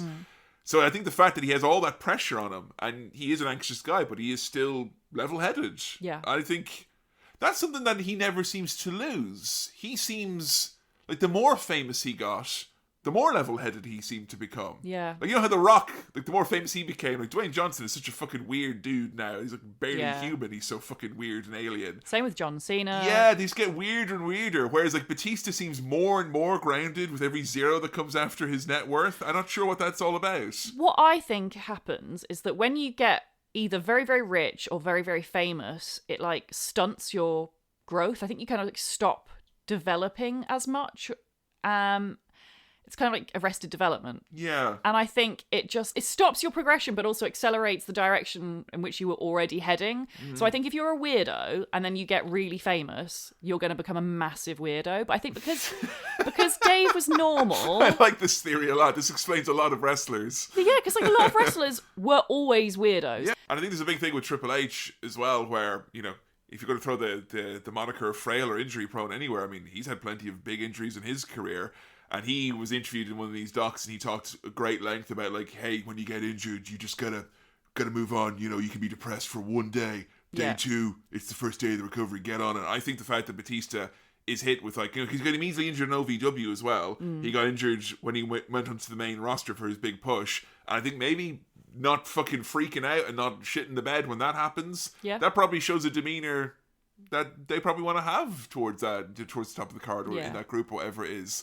So he does come back, and when he comes back, his first match that he claims was really, really big to him, and it was one that we decided to go and cover for the episode because it did feel like a part of the evolution of Dave, for pardon the pun or whatever, but he took on Shawn Michaels at Armageddon 2003, and Dave is as green as goose shit here, as they say. He is extremely not the finished product. And Shawn Michaels is, at the top of his game, so to speak. He's a year into his comeback or whatever. So I think if you are going to be able to see anything out of someone, it's here in this encounter. Shawn and Dave, not a bad matchup, I think, for a first match. No, not at all. And also, again, what a lucky duck he was to get to fight Shawn Michaels within how long of him debuting officially? This thing is so weird about Dave is, like, I think I saw someone on one of the tweets where someone took his entire career, once he removed all the injuries, it was only like 2.5 years, 3 years. I'm not surprised. But he would have been on the main roster for around a year at this point. Yeah. A year and a half maybe, but take away injury time, he's been on the roster for probably, like, I'd say 10 months or thereabouts. Yeah, because it's interesting because, like, yes, he wasn't pushed in the way that Brock Lesnar or John Cena or Randy Orton was. He wasn't being shown at this point to be the guy. No. But he is being pushed in terms of, I think it's like they saw that he was a quick learner. That's what lots of wrestlers have said about Dave, is that he's a fantastically fast learner. And being surrounded by Rick and Randy and Triple H really, like, helped him progress really fast. So I think this was them being like, right, he's a quick learner. Let's pair him with Shawn, who is obviously can bring a match out of anyone. And he will absolutely mentor someone as well. I think it's interesting when you hear how they talk about him on commentary. It's like they're in that weird place, like you're alluding to there, where they know he's got something, but they know he's not quite there yet. So they're not giving you all the superlatives. They're not pushing him to the audience, but they are pushing him to be a better version of himself. As JR says, Dave Batista is a very special physical specimen, which I think is as close as you can come to putting him over without actually complimenting him in any real way. They fucking hell. The video package for this one, though, they That's a bit where he squeezed Shawn Michaels so hard that blood came out of his mouth. That's so cool. But like, I think Shawn took like 2 or 3 of these blood capsules, so he gets a hug. And he's like, it's fucking grotesque. Joe, I will tell you one thing about your journey with Batista. You're clearly a connoisseur because you preferred his original theme music to the more well-known I Walk Alone lyrics version of his theme. I'm going to get hate for that. I know, I think you're right. And, Really? There's a 15-year-old Kevin who would listen to this theme song on repeat on WrestleMania 19 on the Day of Reckoning on the GameCube, going alone in a room, that would agree with you, even though I do prefer I Walk Alone because Really? it's got cool lyrics. What you know? lyrics? I'm sick of all these people talking out their head. I never understood a damn word that they said. I guess I'll have to chew them up and spit them out. I've been doing the squat and Yeah. lots of fireworks. Yeah. Accompany it. Loads of fireworks. I think when we were doing the artwork with Dan, my only note was like, Yeah. Lots of sounds. that was it, really. That's all I really wanted to come across. Did a very, very good job. I love the set design for Armageddon. They've got yeah. a massive flaming letter A. Oh man, the days when there were sets. They were proper sets, yeah. Beautiful stuff. But the audio mixing for this is absolute dog shite. Yeah, the network, and we're in this weird zone at the moment now where in the UK we don't really know what is the fate of the WWE network and what it'll take going forward. But I sure as shit hope that we will fix some of these audio mixing problems, he says 10 years into the network, because this was like Adam Biblo had went into the audio settings and fiddled around with it, because the audio in the ring was really high. The audio of the audience and the announcers was really low. So you heard all the... There was a lot... This was like the grunt version of it, basically. Immersive grunt experience in Armageddon 2003. But yeah, I could hardly hear the commentary at all. The nerves on Batista. Yeah. Like, it's so easy to pass for a badass when you are big and nervous, but like you can see the eyes are kind of darting around a little bit. And Rick's his manager, and I just got an absolute kick out of the fact that Rick kept going over to him and whispering him, and it worked obviously as a heel manager thing, but he is literally saying like, slow it down, Dave. Yeah. He is actually on the fly coaching him and teaching him on the job, which I think is very sweet. It is very sweet. Another very sweet moment between Rick and Batista is at one point Rick goes over and gives Dave a hug and a kiss. It's like he's his dad. It's so cute. He's very protective of him, Rick. Yeah. You know, and that's kind of something that happens in kayfabe throughout the story, is that Rick, like, sees something very special in Dave, which makes sense because he was his manager originally and all that. But Rick seems to be working harder than Batista is in this match. He is sweating profusely on the outside. That's the Rick way. It absolutely is. The tattoos on Batista here, he obviously covered himself several times over, to the point where his tattoos now are almost a confusing mess because they're all overlapped and he's went over and over. But back at this very pure... Oh, I love it. Because you could focus on the belly button tattoo. Yeah. Is that your favourite one? I do love the belly button tattoo. It's so... it was so on trend for girls to have that tattoo in 2003. It was very much the tramp stamp of the abdomen. I remember in Argos you could buy these temporary tattoos, or I think even in Claire's Accessories you could buy that exact temporary tattoo. It's like the outline of a burning sun, right? Yeah. Cool. It's just great to see a muscle man with that tattoo. Does he have the one on his back at this point? He has the start of it, yes. Because I love that. He's got a big dragon. I know, it looks like something just out of Yakuza. Literally. You know, I'm sure there's certain places he could have went at a certain period of time before the Great Dissolution where he might have gotten in trouble for having that tattoo. But yeah, he's spoken about the tattoo work over the years. And the one on the back, he said he's had at least 50 hours on it. And it was really difficult because he would go and he'd wrestle, then he'd go and he'd do a couple of hours on the back, and then he'd go and he'd wrestle again. The back was always sore because it was freshly tattooed. Yeah, and he had to get it revised a bunch of times as well because there was so much time between the appointments. Yes, he had to redo it and all that. But yeah, it's been tattooed 5 times now. His dragon. Fucking hell. Yeah. I mean, hey, if it works for you, man, but certainly put me off the idea of tattoos, hearing him talk about them, because there was one that he put on that was back to front, and the guy's like, oh yeah, don't worry about it, and he tattooed over it all in white pigment, and then just did it again. That's awful. Which apparently white pigment is the worst one to get for whatever reason, because you have to go over really, really hard. Good Lord Almighty. But yeah, he is very much in his embryonic phase here, I would say. His stuff that he can do, he does very well. That big clothesline, the spine buster. But yeah, yes. this match is booked fantastically. So a lot of thought has went into it. A lot of really careful thought has gone into this, yeah, because I mean, Shawn is the perfect opponent for Batista at this point in his career because he can't do a lot. He's not a great wrestler at this point. And Shawn is he's so good. He really can carry a match, but he's also so good at throwing himself around. That's it. Batista does such basic stuff in this match, but it's Shawn's selling of everything. The fact that when he's thrown into the corner, he'll do the flip over, or the fact that when, Batista just does a lot of clubbing blows to the back, but Shawn winces and screams in agony that his back, and then it makes the whole story about the match suddenly be, Batista's targeting this back and he's making it, like a shark that smells blood in the water. And the reality is, he's not a shark that smells blood in the water, he's a fucking deer in the headlights here. But Shawn's in the car going, beep, beep, it's over here, it's okay, it's alright. He is really doing an absolute service for him here. I do believe in this match, you could remove Batista and it would still be kind of the same. Shawn is kind of wrestling himself. Shawn versus a very physical specimen of a ghost. Yeah. Yeah, he gives him so much in this match. I'd say this match is 95% Dave offense. Yes.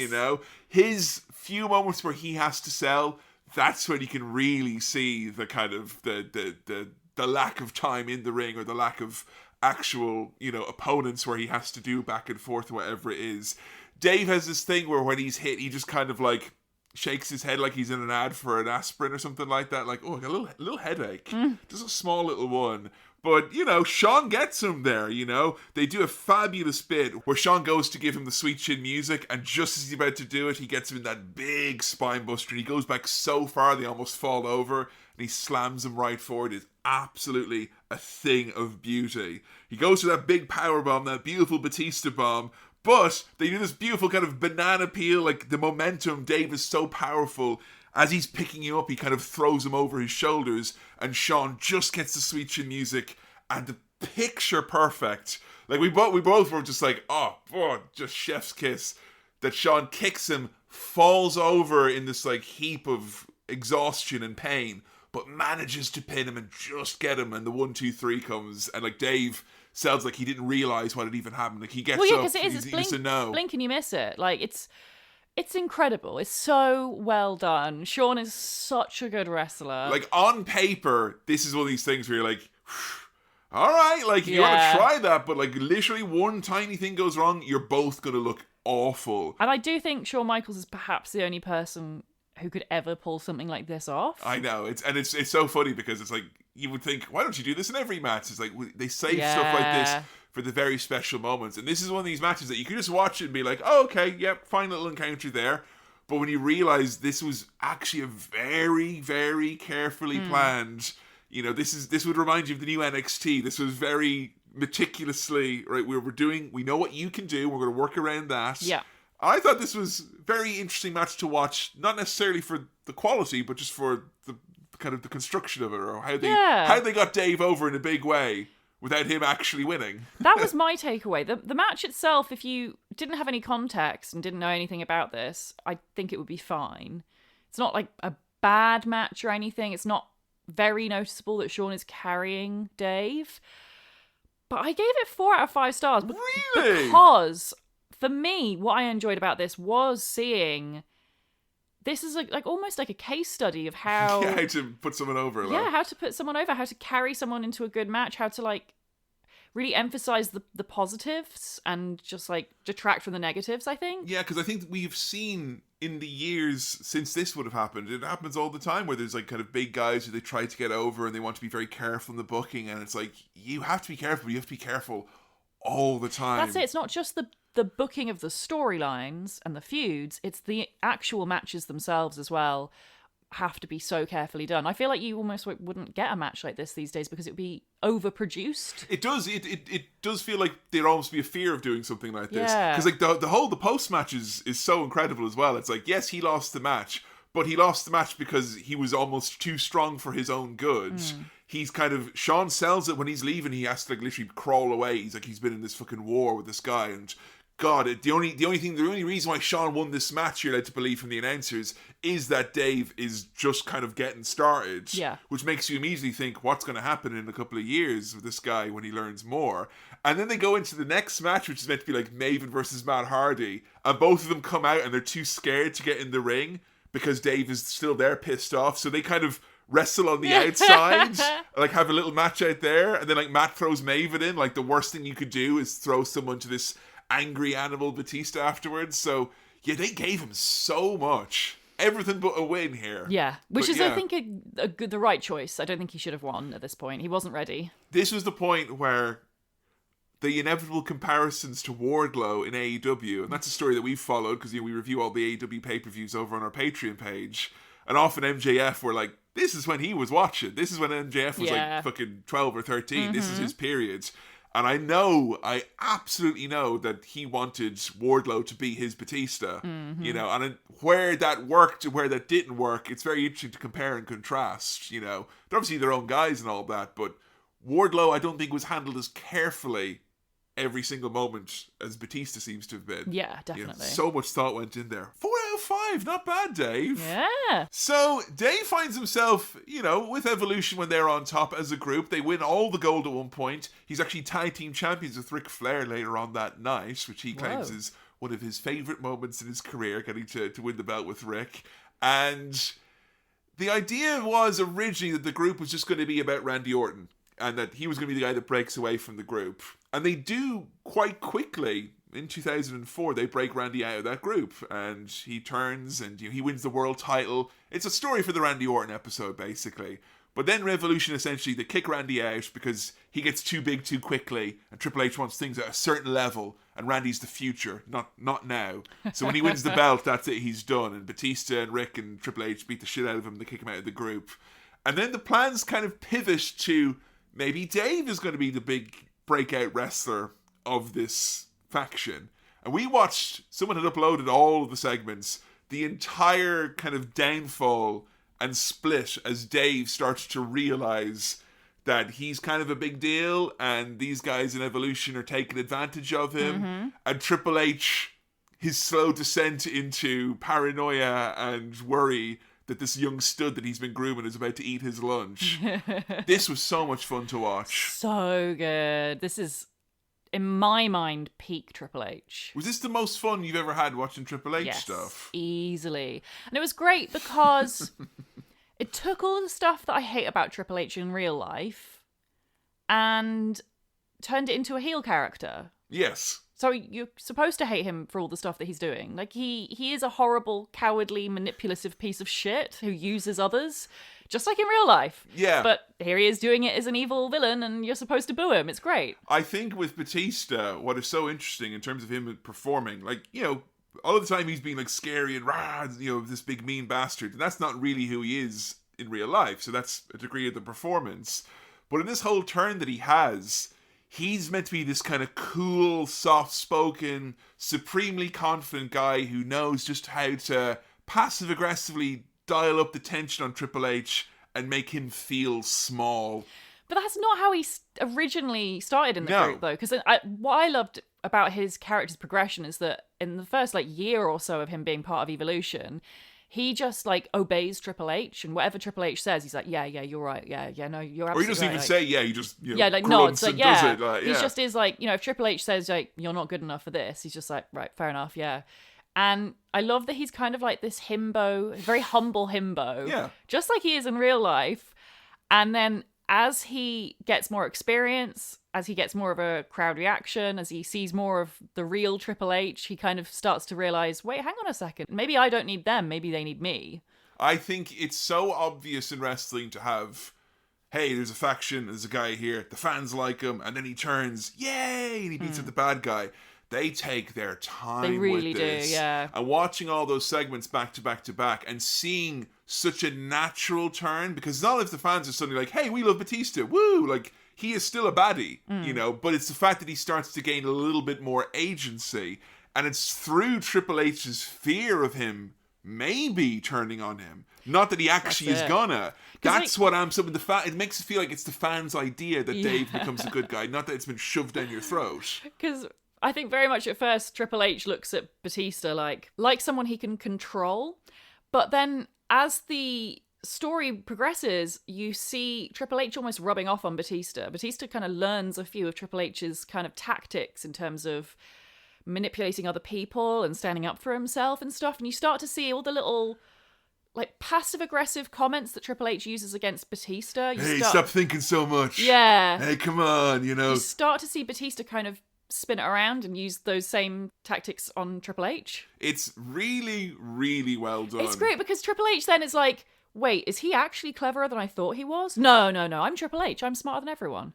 But I do get a feeling like he is trying to manipulate me. But no, it must be nothing. And Rick as well in the middle of it, as you watch this old man's heart break over and over again, because Triple H he loves Triple H. He idolizes him. He owes everything to him and all that. But Batista is the future, and he does believe in him as well. Yeah. And you have these moments where Rick is kind of through gritted teeth being like, Dave, you're not meant to be the man now. Wait till Triple H is done. Then you can be the man. And it's like, he's like the same age as him, man. Like, it's kind of crazy that you're saying that. I think, just seeing fans kind of not jump to a conclusion. I don't know if this is like a bygone era thing, because this is 20 years old now, nearly, right? And I feel like so many times in wrestling, when a heel turn comes, or a face turn, or a faction breaks down, we're there 100 miles ahead of you. Yeah. Like when Wardlow broke away from MJF, like literally the first time I saw Wardlow, I'm like, oh, he'll be breaking away from him someday. Yeah. Like you see it coming so far in advance.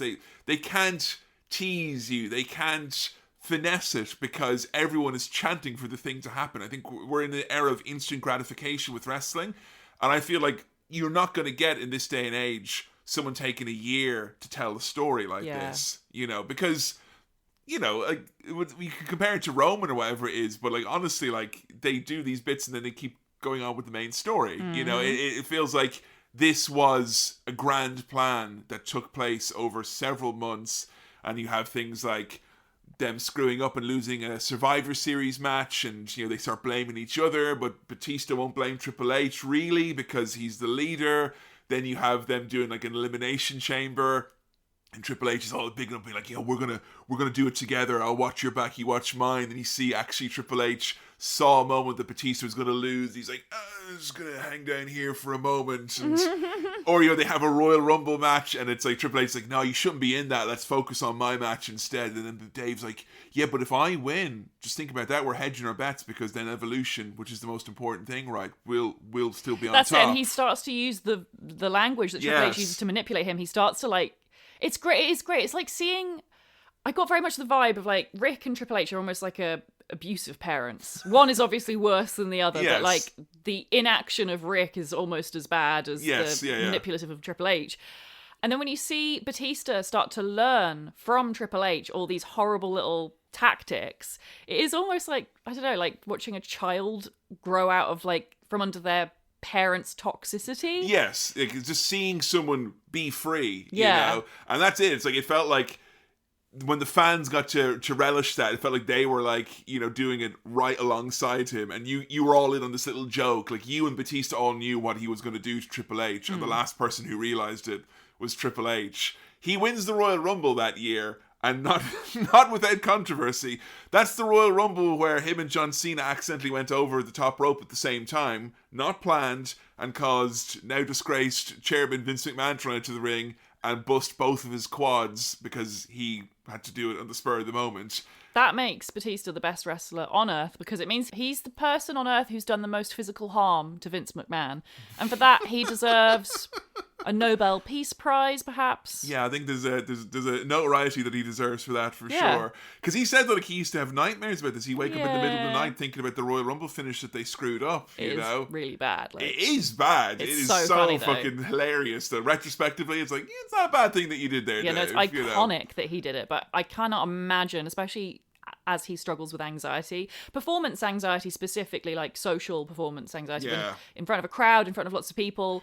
Hell of a business to get into for him, fucking hell. I know. So yeah, he's punched his ticket to WrestleMania, and they do this like great little kind of attempt at a fake out because there's two brands. There's Raw and SmackDown. Triple H is the champion on Raw. JBL is the champion on SmackDown. So they try, and Triple H tries to like manipulate Dave into, you want to go to SmackDown because we'll run this business together. But really, he just doesn't want him to compete with him on Raw. And when he's not kind of taking the bait like he wants to, he starts doing things like having JBL videos get played during Raw, and he has like a limo with the bullhorns try and run him over. All this stuff to try and make him think that JBL's trying to kill him and all that. When the reality is, it's just Triple H going and spending, like, not since Nathan Fielder has someone tried to construct a fake reality quite like Triple H does in this feud.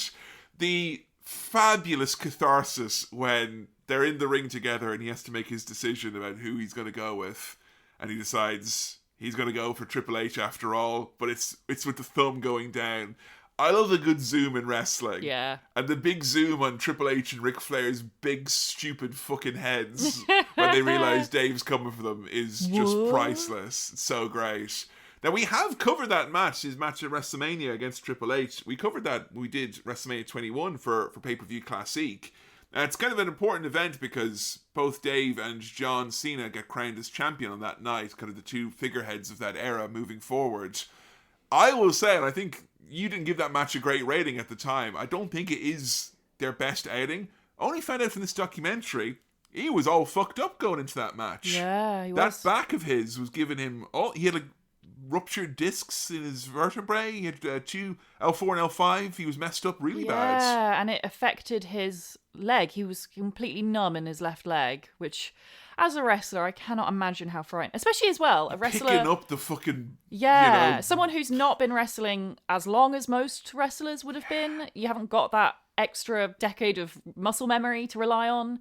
It's hard. I think that is like a testament to his determination, I guess, whatever, that he got through that match. Because like we're watching the footage back of that match and you see him, I always thought he was selling the fact that he's on kind of one leg or whatever, but like when he stands up to win the belt, he can't stand because the adrenaline leaves him, and all of a sudden his leg doesn't work at all. Yeah. Now Batista, not to keep going on about the dramatic personal life here, but he has a big plan at WrestleMania. Yes. Which I think most of us who've proposed think this is something out of a nightmare scenario. It's so weird because of who he is and what he's like. You'd think this would be his worst nightmare.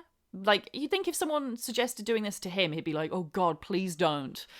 But yeah, basically, he married his girlfriend Angie at some point, but it was very, like, kind of untraditional. He didn't get down on one knee and officially propose. They were literally just like, hey, let's do it now. Let's get married now. Yeah. And they went off and they got married immediately. The only photo they have from their actual wedding day is her passport photo. Yeah, because it was her driving license. She wanted to get a new driving license done at the same time when they were in the municipal building. Well, she wanted her driver's license to say Batista on, which I think is really funny.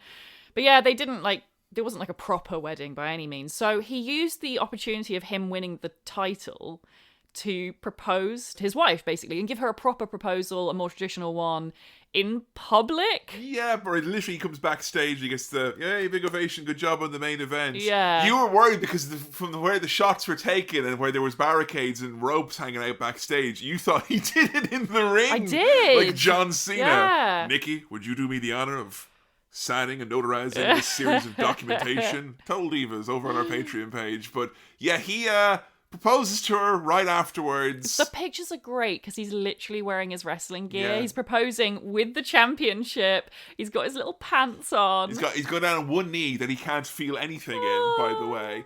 And she says it's so sweet because he took the night that was most meant to be about him and he made it about her. Yeah. Which is very sweet. It is very sweet. But the thing is that there are many days that come after that. That's it. And this kind of actually is the start of the end for them in a really sad way. Yeah, there's many times I think we've had it on this podcast where it's like, all right, champ, here you go. You got the world title. Gonna strap the rocket onto you. And, shit gets hard. Yeah. I mean, we just mentioned Total Divas there, but, where we're at in our Total Divas watch-along, Daniel Bryan, as he was known then, has just won the world title. And his life with Brie fucking sucks now. Yeah, and that's, Brie, professional wrestler. She knows exactly how hard it is to be a superstar. She's finding it really fucking hard. She really struggled. He's home for 7 hours a week type of a thing. So, once that machine is behind you and you're the figurehead, you are not going to see home at all, really. And Angie said that, I mean, you say 7 hours a week. Angie said that she saw Batista maybe 7 hours a month. So yeah, they're doing the kind of... In 0405, there was kind of... And this often happens when WWE is in kind of a more of a valley than a peak. Because this was obviously post-Attitude Era, before the kind of the time we're in now. You know, they were in, definitely, money-wise, more of a valley than they were in a peak. And when they do that, they tend to reach out around the world a lot more, do more world tours, etc. So it's not just, hey, you're the champ, good job, you get to, you know, do a Roman Reigns schedule or a Brock Lesnar schedule or anything like that. No, back in those days, it's like, all right, you're the champ, so on the plane you go. You're going to go on a European tour, you're going to go to South Africa, you're going to go to Malaysia, you're going to go all over the fucking world. Like, they were in, like, Japan as well. Like, they were really, like, you know, like they did during Brett's time. Yeah. You know, where it's like, okay, not as hot in America, let's lean on the kind of the worldwide aspect of it, and they kind of make up the difference that way.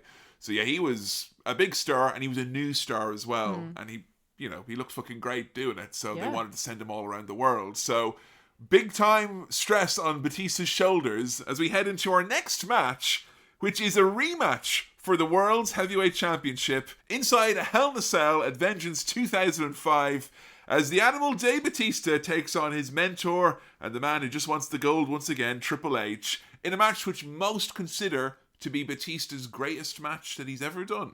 Wow, okay. Interesting that the video package for this was fucking fantastic. I adored it. It going from the subtleties before of him, you know, kind of, oh, maybe I'm a little bit as good as Triple H, to be like, I'm the top of the food chain. I'm the man. Oh, baby, I got goosebumps watching this. This is when I realized, oh, I was just pretending to not be the biggest Batista fan in the world back then. Like, you know, it was a trip down memory lane and then some. This set design for Vengeance is AEW coded. What do you mean? Because it's gambling themed. There's a lot of gambling. Yeah, there's big dice, isn't there? They're definitely in Las Vegas. Yeah. Yeah, that much is for sure. There's no stacks of casino chips, like, you know. Also, if I'm going to continue my youth slang, the music for lowering the Hell in a Cell is low-key underrated. I mean, low-key underrated, those are terms that us old people use. We're allowed to say those still, Are we right? allowed to? Is it uncool now to say low-key? What low-key? We say low-key all the time. I don't know. Well, it is underrated. It is though. underrated, though. The music is banging. Boom, boom, boom, boom, boom, boom, boom, boom. I think I know why that is, though. Because you think, Brett's going to come out like... Someone needs to do a remix. Let me tell you, there's nothing quite as scary as being in the midst of an era where bloodletting is not just normal, it is encouraged, and Batista coming out in tiny white pants, which will definitely be covered in blood by the end of this encounter. I thought it was interesting, actually, that Batista was in white because we have Triple H in black. So they are very heavily leaning on the good versus bad. I'm always fascinated by when wrestling decides. Yes. Which moments does it lean into the whole good versus evil colour theory? Yeah, Triple H is, you know, at the height of being a no good, rotten, dirty bastard. And in 2024 as well, he's not doing particularly well for himself in real life either. So it was as good a time as any to watch Triple H get beat up and look really scared and go, no, please, no. I figured because I've never enjoyed a Triple H match, and I figured if there's ever going to be one I'd enjoy, it would be him getting beaten to shreds in a cell. I mean... But let's see, I guess. I mean, I was fucking scared to death because Dave started taking some of these big bumps off the apron, and whoever's gotten in his ear that you're the world champion, you got to get your working skates on. This is less than 18 months after that match against Shawn Michaels. And the confidence, if he's faking it till he's making it, you've made it. Because he was like a different guy altogether. His eyes, he fucking smiles, this confidence that he has. It is incredible to see. And just in terms of what he's doing in the ring as well. Because he felt a little bit kind of like... a little bit on roller skates during that Shawn Michaels match. Yeah. Wasn't sure of his footing, and like one of the first things he does is he dives off the apron and goes smash right into the cell. Yeah. Fucking hell. Do you fear the cell, Dave? That's what Triple H says.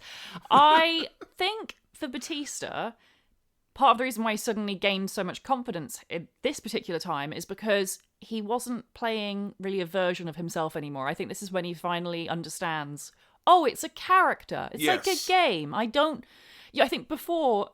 the character he was portraying was almost too close to what he's actually like. Yeah, He had to play a bit of a nervous man, like. But here he's the volume is turned up so much that this is definitely just a character that he is now. I think that's much easier for someone with that level of performance anxiety to be like, no, it's not. I don't have to be me. I'm being that guy.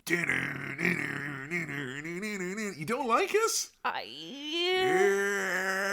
It's got a big This is I Walk Alone, is it? That's I Walk Alone. I like that bit. Yeah. I walk alone. I wonder if maybe I need to listen to it in the right circumstances. Maybe I need to like work out while listening to it. No, like have a mental breakdown, cry myself to sleep, punch a wall. Oh no! You know, like have a proper emo meltdown while listening to it. No, I don't want any of that to happen for you. Goodness. But I think that's what would need to happen for me to really get the music. Okay, you know what? I'm happy that you don't get the music. I'm like too mentally well to appreciate it at this point in my life. Yeah. Damn it. I think Teen Joe would have liked... Teen Joe would have redacted.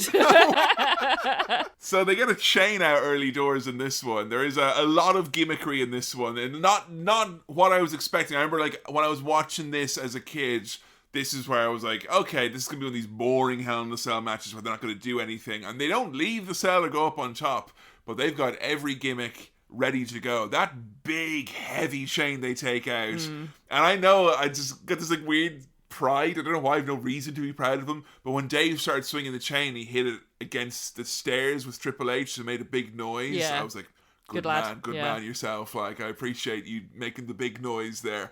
Triple H spends the entire match selling it like he's seen a ghost who's also come back to life to kill him. He is cowering on his hands and knees. It is great. If you want to see Triple H get beat up, this is a good match for you. He just gets whipped with the chain. And yeah, like, you don't bring a chain out to a match with a guy who was known to actually wear a chain. Yeah, that was it, because there's a moment where Dave gets choked by the chain, and it's just like, you're just adding to his outfit. You're giving him more gimmicks. Like... We're bringing back the Leviathan in him. You want that, like, you know? Have I mentioned on the podcast before my theory of wrestlers' heights being worked depending on if they want to push them as a heel or a face? I know I've mentioned it to you, but I don't know if I've mentioned it on the podcast. I don't think you have, and I'm not entirely sure about this. Like... Right. Well, I think it is true. I think it was Brett I first noticed that, or it might have been Owen, where I first noticed... The problem is, though, is because they don't... When they come into the ring, they don't mention their height. No. You know, the height is mentioned kind of quite randomly, whereas the weight is always mentioned. Yeah, so, you know. But here, JR on commentary refers to Batista as being 6'6". Oh, okay. But earlier in his career and later in his career, he was referred to as being 6'5". Oh, come on now. So what, he grew and lost an inch? No way, it's worked. Are you saying that to me because he's either then the same height as me or gimmicked taller than me? I think he is the same height as you, and I think gimmicked, they added an inch because they were like, oh, we have to push him as a babyface. He needs to be taller. We need a life-size Dax the Destroyer cutout in this house. Yeah. So we can make a pure... confirmation on this. Yeah. Because I don't want to go around my head thinking that this guy is bigger than me. Well, I mean, he's bigger than you. Nah, well, you know. Were you going purely by height? No, I'm talking about personality, Joe. I'm a big personality, you know. I'm not reserved like big baby Dave Batista. Well, I don't want to leave Evolution. Come on, get out of here. Look, I'm just Typical saying... 6'4" talk. I'm saying I think wrestlers' heights are worked depending on if they see them as a babyface or not, and tweet in if you agree and if you have any examples, because this is something I'm going to be paying close attention to from now on. His weight, I will say, they go all over the place. 300 pounds, 320 pounds, 350 pounds. Like, he is north of 300, but which he's not... I think he's fluctuating in weight quite a bit at this point, though, because... He's big here. He is big, he's very fucking big here, for sure. And he is also, as well, nursing a bunch of injuries still. You know, that's a scary thing in wrestling where it's like, hey, you're this certain age, the rocket is strapped to you, and you're hurt, and also by the nature of this business right now, you have to have these matches that are, like, there's no way you can be in this match and not come away physically hurt. You know, you're not in HD. If you were in HD watching this, you'd see all the little cuts and abrasions and marks. You can see on Triple H's back, he has got welts forming from the chain. It's not fucking nice. Like, that chain was heavy. Yeah. It's like, all right, we either have to pretend that it's heavy, or just get a heavy chain. They went with a heavy chain That's instead. my issue with chains in wrestling. I love it in theory, but I always find they look fake and they sound fake because a heavy chain sounds just like a fake chain. Yeah, it doesn't have that little jingly sound like you're jingling keys or something like that. Did you catch the strange line on commentary from JR? This is when he got a little bit sexy talking about the cell. Yeah, he said, the cell has a sadomasochistic personality in my view, which I looked this up just to be, because I was like, hang on, what's he implying there? And yeah, sure enough, if you say that something or someone is sadomasochistic, it implies that they are receiving sexual gratification. Mm-hmm. So he's saying the Hell in the Cell is getting off on this. That's why they changed it to that big red cell, because the regular cell got cancelled. Too horny. It was caught and sending all these gross messages and stuff like God, that. It's all the wrestlers that were in the ring, they didn't realise that the cell was getting off off the whole time. Like, you know, Mick Foley can't look at that cell anymore after what's happened. You know, it's disgusting. That's sick. S&M in wrestling, who'd have thought? We got a horrible blade job from Triple H. When Triple H bleeds like this, I just imagine him, doing his entrance thing where he's like, and just blood spraying out of his head. He dug deep. Oh yeah, it was unnecessary. I respect Dave too much not to hit an artery. And I can't remember the spot that led to it. He was thrown into the cell wall. Yeah, the other thing where he rubbed his face against it, creating a head like cabbage. That pissed me off. That would not cause blood like that, because he bleeds so much. Yeah, he hits a fucking gusher here. It comes from flipping nowhere, and I hate it. It's really, really obvious. It's, just, don't like it. We're a couple of years away from it being PG. I think it's funny comparing this match to the match we're going to do later. Yeah. They compare and contrast what you do for them high spots, because Triple H has a thick layer of blood, and you can see he's doing that special blood breathing as well. Oh, yeah. It is pretty impressive to see, because the blood changes colour. It starts to go black. It's really dark. Yeah. Because the darkness in his heart starts pumping out all the black shit, But it just made me realise that I think the main reason I hated blood in wrestling for so long was because of these types of blade spots where it doesn't make sense, and it honestly detracts, and it makes me then think too much about wrestlers self-harming. I always think that Triple H in particular, and Sean does this as well, I think these are the blade jobs that are done for the benefit of video packages. Yeah, but at least with Sean, and look, Triple H does do this sometimes, I will give him credit for that, but Sean is better for it, where Sean will fling himself around, and the spectacle of seeing him get thrown does kind of make you go, God, that was nasty. No wonder he's bleeding. Yeah. Triple H, though... It's like he was waiting, 5 minutes? What's the minimum amount of time before I can start fucking bleeding? And it's a shame, because I think if he'd waited 5 more minutes, there are a few really sick spots where it would make sense for him to suddenly be bleeding from the face. But he just did it too soon. Hang on a second, Joe. The doctor keeps telling me that I've got too much blood. Yeah, gotta let it out. I gotta let out 8 glasses of blood out of my body every single day. Otherwise, my blood will overtake my body and I'll explode. You'd think he'd wait to be hit. They bring out a steel chair covered in barbed wire. Yeah, you think that's the point? That would be the point. He was already bleeding for 10 minutes at that point. He bled onto the barbed wire chair. That's it. When was it going to be used? Wrong. I'll tell you what, though. I didn't think Dave would be taking the barbed wire chair right on the back. Yeah, no. And I didn't think as well that they would go for you gotta use real barbed wire, otherwise it's not real and Terry Funk will be really upset with me, mommy. No, they all, because Dave gets smacked on the back and you can see straight away he's covered in all them little tiny nicks and scratches. Yeah, he's bleeding, yeah. He is bleeding badly on the back, so... I have a question.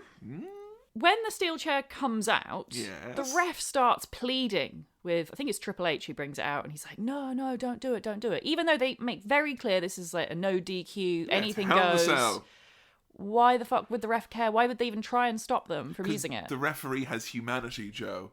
There's a difference between hey, come on now, back it up, 1, 2, that's, you're about to break the rules. Right. And then no, come on, no, please, no. And you have unveiled what is one of my favourite things to do in matches that I get bored with, which is listening to referees talking to wrestlers doing something that they have absolutely no power over. Right. Because it often happens in Triple H matches where he takes out the sledgehammer and you can't take out the sledgehammer, the referee go, no, even if it's a no DQ match. And the amount of times where I've heard like Mike Chioda go, "Not the hammer, Triple H, come on!" No, don't, not the hammer. They're appealing to the man's sense of humanity. It doesn't make sense, and I think they should have had like, I don't know, an angle or something. They should have explained sometime that the referees, if someone gets like really badly hurt with a weapon, they have to do loads of paperwork and that would be admin. good, yeah. That would make sense then, where they're like, "Oh man, no, The commissioner's come on my ass." Yeah, Don't make me fill out those forms. Crazy God amount damn of it. paperwork. That paper pusher Earl Hebner's on my case again.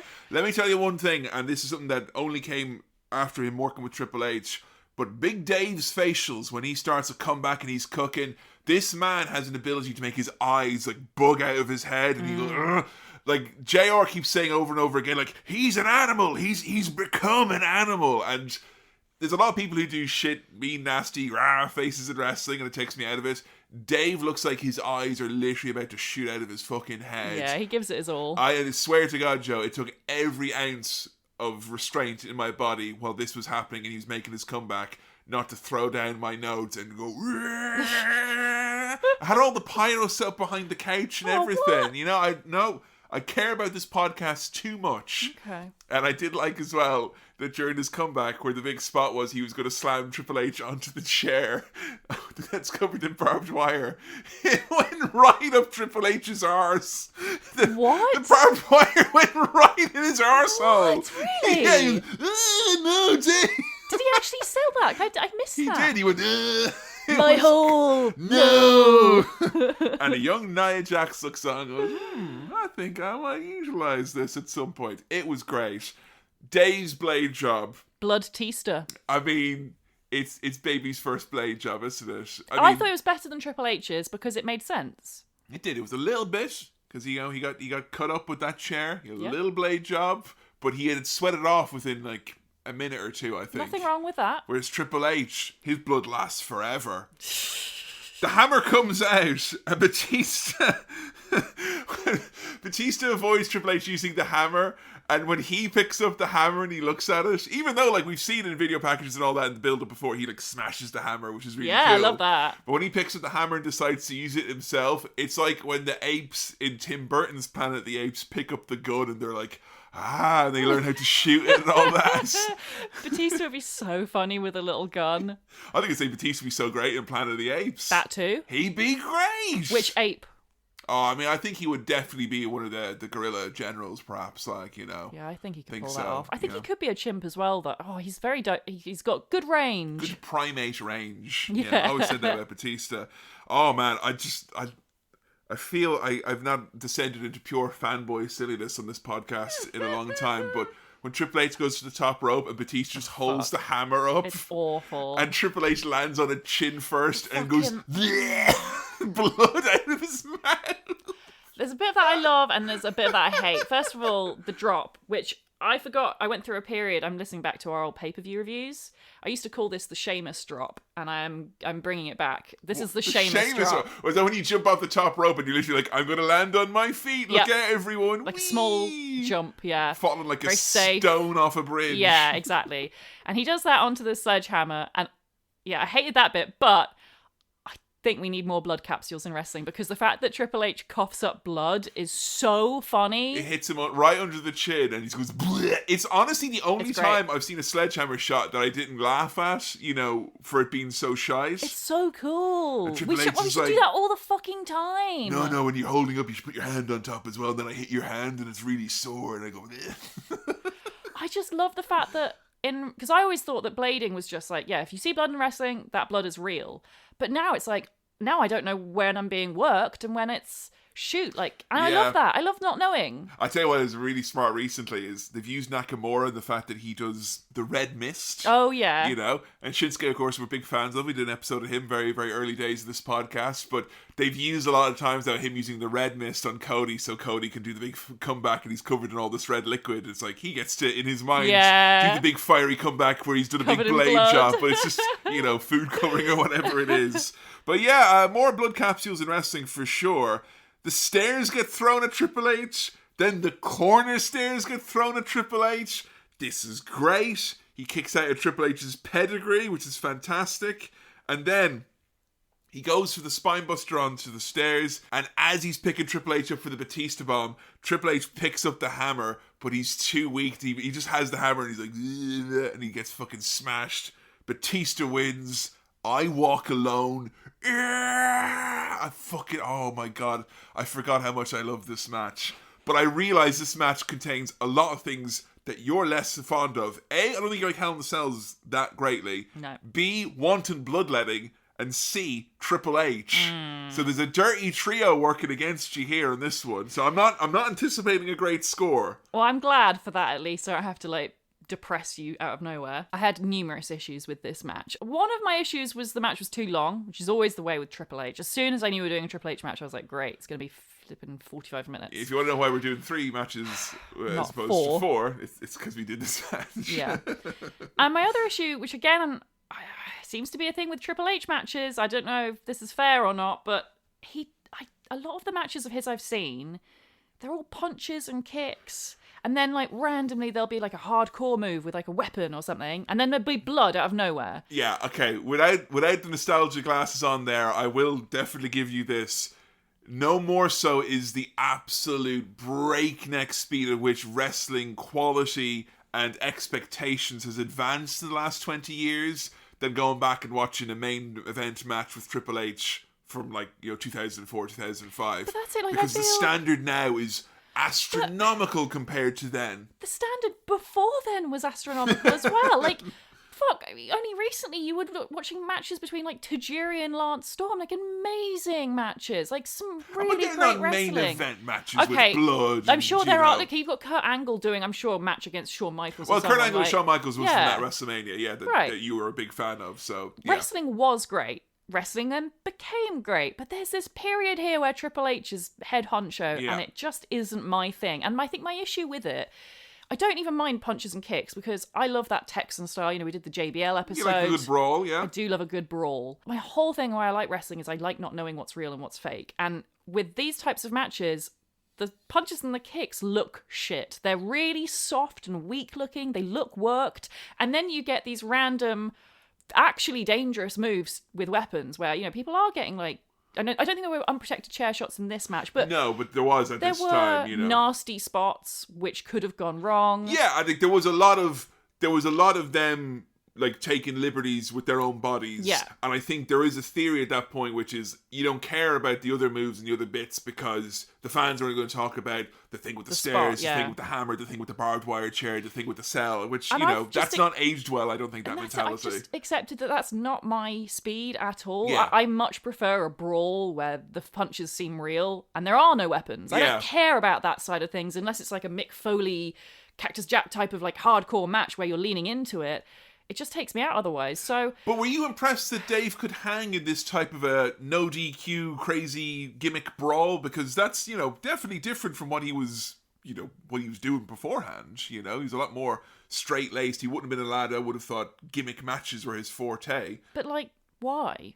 I don't know. Just because I think usually you see a big muscle dude like that, and you don't expect him to go to that kind of. I expect Triple H to fucking gig himself and do all these stupid indulgent spots, whatever. But I thought Dave, he could have seemed like a fish out of water in this match, and he didn't. So I thought he did very well with this. So, but then again, this is the learning tree that he's been sat under for the last 2 years at this point. So, guess it wouldn't be that way. No, he was good, and he was very vicious. It's just my issue is that, look, I love to see bad men get punished, and I thought I'd love to see Triple H get the shit beaten out of him, but he kind of took the power away from it for me because of his terrible blade job where I want to see people hurt Triple H. I love that, but I don't want to see Triple H hurt himself. That's he's too much in control there, and I want to deny him that control. I want to see people hurt him without his consent, really, as much as possible. So the fact that Triple H immediately bladed him ruined my wrestling boner,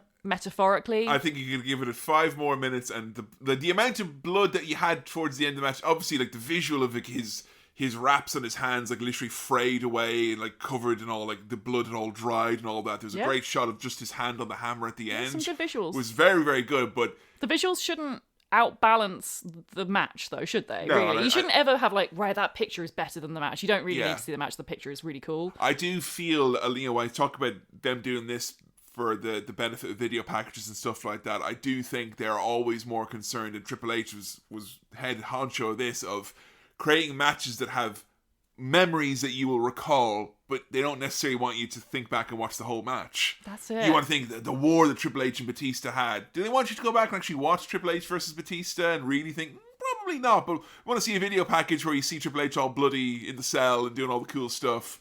Anyway, I'm skirting around the obvious. Give it to me. Go on. What's the rating then? This is exactly what I thought wrestling was like before I watched wrestling. And so I gave it 2 stars. Oh, God. And my God, if you'd tried to get me into watching wrestling as a new fan with Don't this do that. shit, I'd be gone. You would not be married today. Shit. Just as well no one wanted to watch wrestling with me in 2005 then. Yeah. Phew. Because as much as I love Batista, and I love to see Triple H bleed for his sins, it's just not right. Yeah. It's just...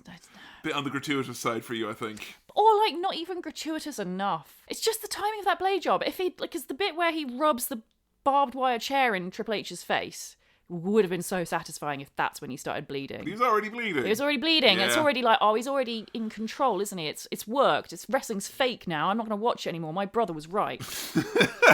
Well, poor old Dave, despite the fact that he's won that world title, he's defended against Triple H, and that was like kind of something that would lead into his very final match that Triple H never was able to beat him, you know, and I always thought that part of this was Triple H to be able to go like, hey, I don't bury people, look, see Dave, you know, never beat him, you know, so that's not putting someone over, I don't know who is. And pretty much straight away they put Batista on another brand, they move him over to SmackDown, which That's so funny. theoretically it's a great idea, right? I mean, it is, You but know? also, like, we have kayfabed ourselves into a shoot now, right? Because that was Triple H's whole thing, and originally it was like he didn't want to be on the same brand as him, and now Batista's beaten Triple H, he's being relegated over to SmackDown then. And the idea, of course, you know, hey, fresh matchups, you don't have to have the kind of the baggage of all the other people from Evolution being on the same roster as you, which is good point and all that. But when you think about it for real, it's like you're taking him away from all the people that he's learned from, all the people that he's comfortable with, all of his road buddies, and he's going over to this other brand now as the world champion, a guy who's been in the company for 2.5 years. And I didn't know this until we were doing our research, but boy oh boy, Batista had very few fans in that SmackDown locker room. I thought, like, surely this was overblown. I know that him and Booker T had like a fisticuffs at one point, but he had very few fans when he showed up. He apparently rubbed people the wrong way. I had no idea until this episode that SmackDown and Raw had, like, different cliques and stuff. I mean, a lot of it was kind of them working themselves into a bit of a shoot. Like, they wanted to have this kind of fake rivalry, you know. No, I know, but I know it did spiral off in some cases into people. I'm not saying that you know. SmackDown was a clique. I'm saying that within SmackDown, the cliques were different from the cliques in Oh yeah, Raw. They were Well, their own friendship They're on groups. different, Yeah. different travel schedules and So all that. Yeah. it is like moving to a new school almost. Yeah. Like, I didn't new realise referees, new that. producers, all that jazz. I yeah. always thought they always intermingled and they Yeah. worked together all the time, No, and it's there different. wasn't separation at all. But yeah, it's totally different. So yeah, it would have been hard for him. And apparently the reason why everyone thought he was arrogant and stuff is because he was so shy. So Dave Batista is a massive introvert. He is very, very shy. He's very introverted. He said that his favourite thing to do at this point in his life, like, was just to hang out with Angie, his wife, at home, be homebodies. That's all they wanted to do, was be together at home, spend time at home together. You don't get much chance to do that when Yeah. you're the champion of the kind of the new brand or whatever it is that you're on. And obviously he's been brought in really rapidly through, like, the, Ric Flair and Randy Orton and Triple H and stuff, and he's been in that clique, which already, I think, was a clique, even if he didn't realise it it was is, a clique. 100%, Especially seen as by the boys, who maybe are mid-carders or jobbers, they would look at that and be like, geez, yeah, putting themselves over all the time. And yeah, suddenly he's on this new brand where Which- he hasn't got that support, and he's not talking to anyone because he's shy. And the people who are the head of that brand, it's Undertaker, it's JBL, it's the classic people who are like, they want to pay fucking homage to the old guard and the old brand. Oh, there's a new guy. He's Yeah, apparently gotta pay his didn't dues. pay his dues, didn't go to play football. Time to you know. haze him. Time to haze him and all that, but it's like, have a good time, hazing like literally one of the biggest stars in the company and all that. And I think, like, it's not like he got bullied and shit like that, it's just that there was a lot of, like, standoffishness. I think he was ostracized. I think he was, Because, like, slow to make friends, let's just say. I think it always is hard for the champion anyway. I know Brett said when he became champion, a lot of the boys suddenly felt like he was better than the rest Yeah. of them, because like you do get given your own locker room. I know some people choose not to use it, but I think Your payday is a lot bigger as well. yeah, You know? and I think the other talent is told, don't waste the time of the big stars. They're the big stars. You stay out of their way. You know, Yeah. they're better than you. And I think that's what people maybe thought Batista was actually like. They kind of like worked themselves into a shoot with regards to his character. Well, I think what was always very, very telling when you want to find out about like top stars and how they were is always find out about jobbers and what Yeah. they thought of them. And we actually found one of the few people who we could find talking about Batista and what he was like backstage was old Kurt Hawkins. And obviously he wasn't on the roster at this point; it would have been many years later. But he gave the exact experience that I reckoned was what it was like, which was. You see this guy Batista, he looks like a fucking $1 million. He's mad intimidating. He's super imposing. Keeps to himself. So you assume he doesn't want to have anything to do with you. He has no time for you. He's a big star. And then, Yeah, he is. He's associating with Ric Flair and Triple H. Like, you would assume that. and like he said that when him and Zack Ryder, they had like some handicap matches or whatever it was. And like one of the first things they were shocked by was that he learned their real names, not their gimmick names. Yeah, he's and, apparently one of the only people to do that in the business. And like they were the bottom tier, Yeah. fucking bottom of the bottom jobber guys, and he was, you know, very nice to them, very courteous, and they're like, yeah, just we all just misunderstood. And like this is the recurring thing with him, which is if you're anxious and you're big and you're quiet, people jump to conclusions. Yeah. And if there's a big world title on your shoulder as well, and a lot of these old veterans don't like you, well then obviously other conclusions are going to get jumped to. But I don't think Batista was out there being a fucking prick. No, not at all. And his time on top, like, you want to talk about a nightmare scenario. I've heard of people having a rough time when, you know, adjusting to that schedule on top.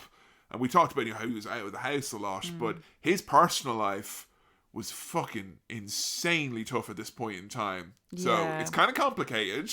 We'll try and go into a little bit of it, but I think it's only important just so you know what the mindset was while he was going through this difficult adjustment to a new brand. That's it. So we've got shy Dave Batista. And anyone who's actually shy will have been through this themselves. Like, shy people often get branded unfairly as being like arrogant or self-obsessed, and it's just not that at all. They're just shy. And so in this time where he's got the championship and obviously he's getting pushed to the moon now and he's doing all these like world tours and meet and greets and stuff. Now bear in mind, he still has quite humble expectations. I think it was Zack Ryder who said like at one point he went to like a fan meet and greet and he was like, well, I hope someone wants my autograph. And it's like, dude, you're the champion. Like, of course they're going to want... He says he'd have these panic attacks before autograph signs because he thought no one's going to come. Yeah. And I'll be sat there on my own, but I have to stay here for an hour and I'll be so embarrassed. Like, Jesus Christ, man. To go from that to the huge success of how his title run went, where he was being, suddenly he's like gets to go to like the Philippines, where he's got massive groundswell of support. Like, he is seen as a huge celebrity in so many parts of the world. He's suddenly meeting all these like sexy women and stuff, and like socializing with celebrities and things, and he's just like never home. And as I said, him and Angie were homebodies. That was like how they spent valuable time together. So she was quite upfront in saying, like, look, you know, I feel disconnected from you. I don't see him. You know, I didn't see him at all, and it was really hard to have any sort of a relationship together. At the same time, David got in custody of his 2 kids from his previous relationship. Yeah, so something happened with his first girlfriend, who the mother of his kids, and so he ended up taking over custody. And around this time, his eldest daughter actually got pregnant, and she was very, very young at the time.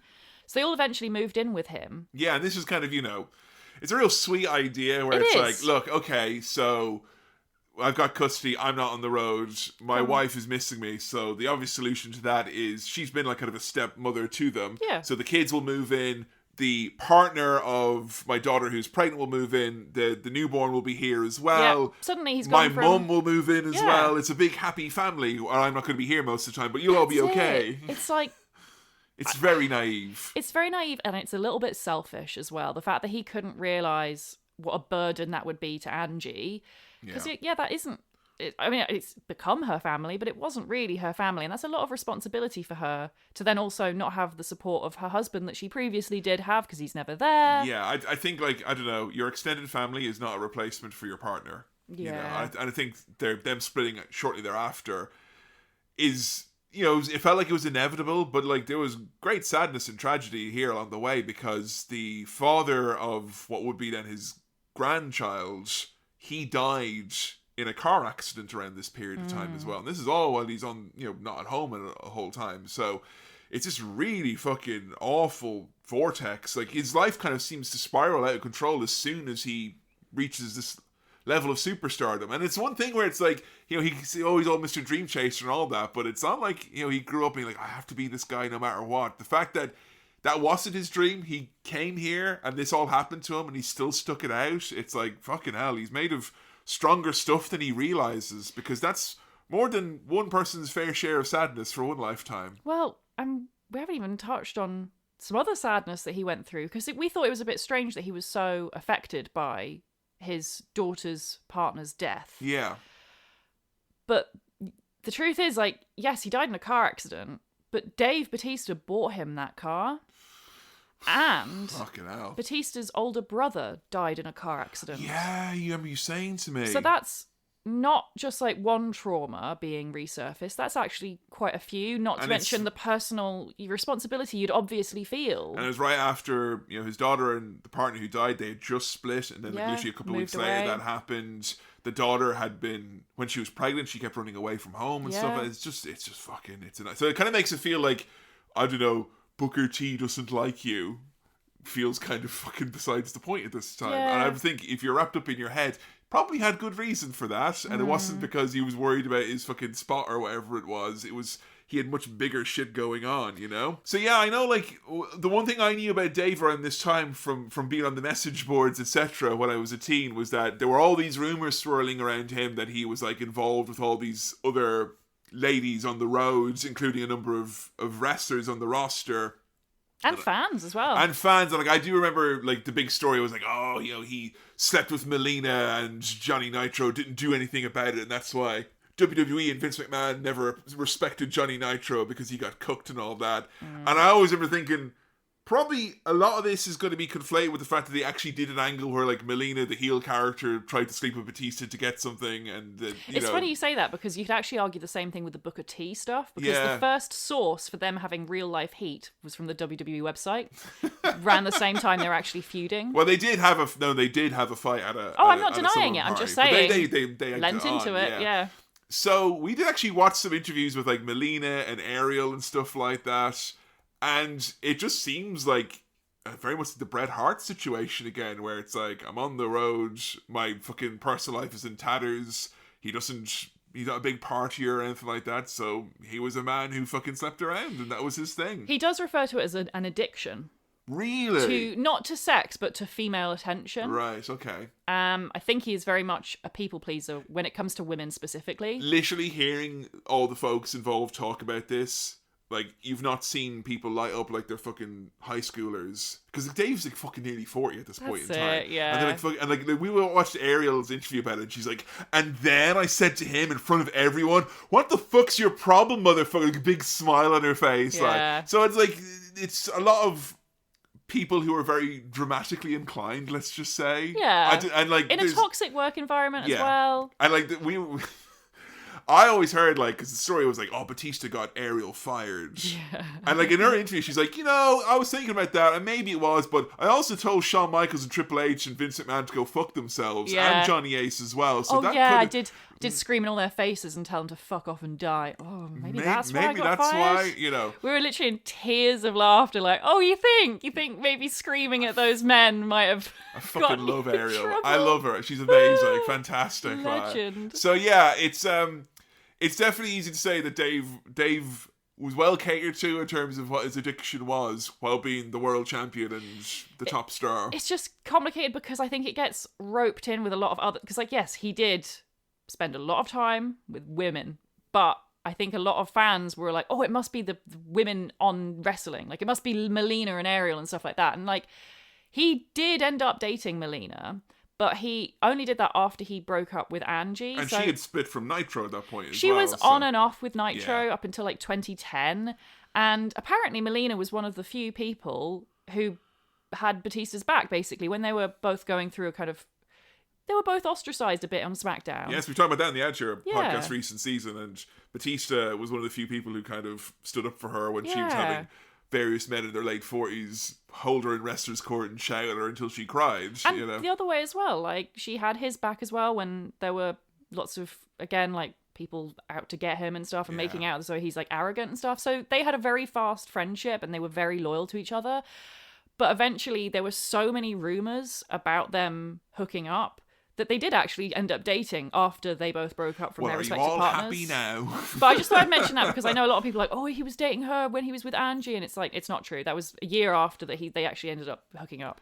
I think one of the people that he really grew close with, or at least helped him through this period in terms of one of his male peers, was Eddie Guerrero. And because, you know, he feuded with Eddie's last feud before he passed away was with Batista for the world title. And Eddie is like, you know, just a total force of nature and charisma. And I think he just wanted to bring the best out in Dave. And I think he knew that, you know, Eddie's always the type of guy who would like big everyone up and like, hey, you're the best and all that. And like, I think it was really sweet because, like, when Eddie passed away, because he was the fucking champion on SmackDown, like, Batista was the lad who had to fucking come out in the lowrider with the armband and do the big fucking rah-rah speech for the, you know, 10,000 people bawling their eyes out in the audience. And I always thought, like, Jesus fucking Christ, like, that's a tall order, you know, to make him have to do that. But at least they did seem to have had a closeness in their relationship that, you know, it wasn't coming from just you're the top guy, so let you go and do that. Yeah, I mean, the fact that in the documentary we watched, when they got to the bit about talking about Eddie... He was in tears. Yeah. Angie was in tears, because she was like, he was so important to Dave, and he really was like pretty much the only guy who looked out for him on SmackDown. He had what I think is probably one of the most unfortunate double whammies of injury ever. So he's the world champion, he's on SmackDown for a little bit, he gets injured... Comes back a couple of weeks later, gets injured again, so he's injured his biceps, he's also injured his back, and he's out for a good long time this time, and he has to relinquish the World Championship.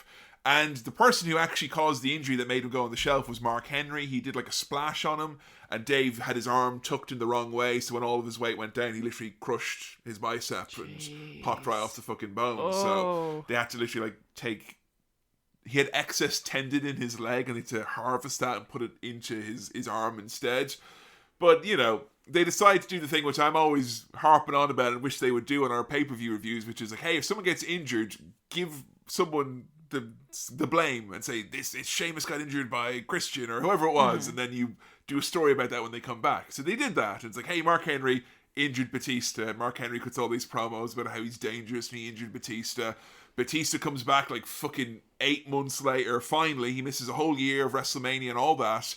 And he comes back and it's like, him and Mark Henry, they're on a collision course. The next night, Mark Henry gets injured and he's out for a year as well. Oh my God. And you want to talk about fucking Batista, the fucking blue balls that you must feel as a wrestling fan at that point in time, where you spend all this time hyping up the one man that Batista wants to get his hands on, and he's injured. Not by you, just randomly in a tag match. You know, it was so badly misfortune time, and you know. Batista's had such bad luck in his life. He's like the Keanu Reeves of professional wrestling. Like he had his comeback was successful in as much as, you know, he had a match with The Undertaker that following year's WrestleMania 23. We watched that just before we started, and that's like a big moment for him in so much as he felt like he wasn't, you know, learning still, or he wasn't being carried or anything like that. He was, you know, if you can have a big main event match with The Undertaker WrestleMania, you're minted. You're all that. You're not hype. You are that. And I think, I don't know, it feels like the WWE want to like lean on that as kind of like, that's what kind of made him, and that's when he became a true big star. But I think the reality is that he was kind of on that path anyway. Just injuries slowed it down, you know. And I think injuries can derail most careers. The fact that he kept going was very, very impressive. But like, he had another injury not that long after that in like 2007, I believe it was. Right. So I think Dave in total has had to relinquish the world title 3 times over the years. Poor guy. And as someone, you know, who's definitely, you know, I was reacting when his stuff was, you can tell the little teen Batista fan that's clearly in me coming out in this episode. It was very hard to be his fan because he kept, you know, he became kind of a bit of a meme. I remember someone put together this mean video on YouTube where they did a supercut of all the times where Batista was like, I'm relinquishing the title. When I come back, I want my rematch. It'd be like he'd lose like any random match, like I want my rematch. And like, you know when you're kind of at that point, your woes have become silly in the eyes of many fans. Yeah, it's kind of a hard road to come back from. And I thought that he was becoming like Cena. You're kind of 4 or 5 years into them being the top guys now. People were hungry for change. Yeah, and as much as people were happy to boo Cena and make that a big thing, people weren't booing Dave like they booed John. They never really turned on him like that, but he certainly was less exciting. You know, the tail end of that first documentary we watched was so fucking miserable because it's like, and then he fought The Undertaker. And then there's these 3 low energy chapters where it's like, yeah, then he fought Edge. You know, some of them matches, you know. Then he fought JBL. You know, some of them matches were they were on pay-per-view, you know. Then he fought CM Punk once, I think. You know, that, you know, and he didn't feel like he just felt like he was a guy and he was there. He was a championship caliber guy, but he wasn't being exciting. He wasn't doing a whole lot with his time. And I think when you get injured, there's more of a spotlight on you when you come back to do something now. Yeah. And I think it felt like it was diminishing returns with him at this point. It took him a long time to figure it out, but the obvious answer was staring them right in the face all along, which is turn Batista heel. That is definitely a way to do it. Because some would argue he's a natural heel because he's a big scary looking dude. I think WWE fell in love with the idea of this kind of soft-spoken, kind of gentle giant who had a kind of a cool, quiet charisma about him that they didn't see. You know, the obvious thing to do was this guy maybe could be a bit of a killer. You know, the heel turn against Rey Mysterio where he decimates that poor lad and screams, "You're supposed to be my friend!" Love that. Batista's got great spittle technique when it comes to shouting and screaming, and I feel that is very much... You can't be a face spitting everywhere. No. But once he becomes a heel... That goo comes flying out. And I think, you know, there were some real-life frustrations with Batista around this time as well that I think worked out well with the heel character. What do you know about the absurd fine that he got? Oh, for blading. For blading. I know this is funny because, you know, you have had, you know... You've been outspoken about your opinions on blading. Not to say that, I think some people might wrongly think you hate all blood in wrestling. No, I don't. Not the case whatsoever. No, I love a bit of blood. Listen to the podcast. But him getting fined, what do you know about this story? It was when they were in the PG era and blading was illegal. So it's something like 08. So after the Benoit tragedy kind of spurned them into a squeaky clean era, let's just say. And... So yeah, blading was not allowed, and he bladed. Such a shit blade job. There's literally a little trickle. He thought it needed it, I guess. Old school. And he got fined a lot of money, from what I remember. A huge amount of money. I think it's one of the biggest fines a wrestler has received that we know of, right? It was in a match with Jericho. And Jericho had turned heel and they wanted to put the belt on him, so Batista kind of transitioned the belt onto him basically, and they were in a cage match. I think in their minds, so it didn't feel like kind of a throwaway, oh, we're just swapping the title around, oh, blood will make it seem that much more real and all that. And it was $100,000 I think he got fined. Maybe I am a terrible person who thinks the worst of Chris Jericho, but the little I know about Chris Jericho, I think it was his idea. I think he whispered in Dave's ear, I think a bit of blood. I think I would really make this match, actually. And then he wrote about it in his book. This is where I found out about it originally. And like the referee got fined as well because they all colluded together in it. I think it was Batista's idea, according to Jericho and all that. I think Batista did take ownership of it because, you know, he was the champion and he claimed it was... I don't deny that he took ownership. I still believe it was Jericho's idea. He paid all their fines.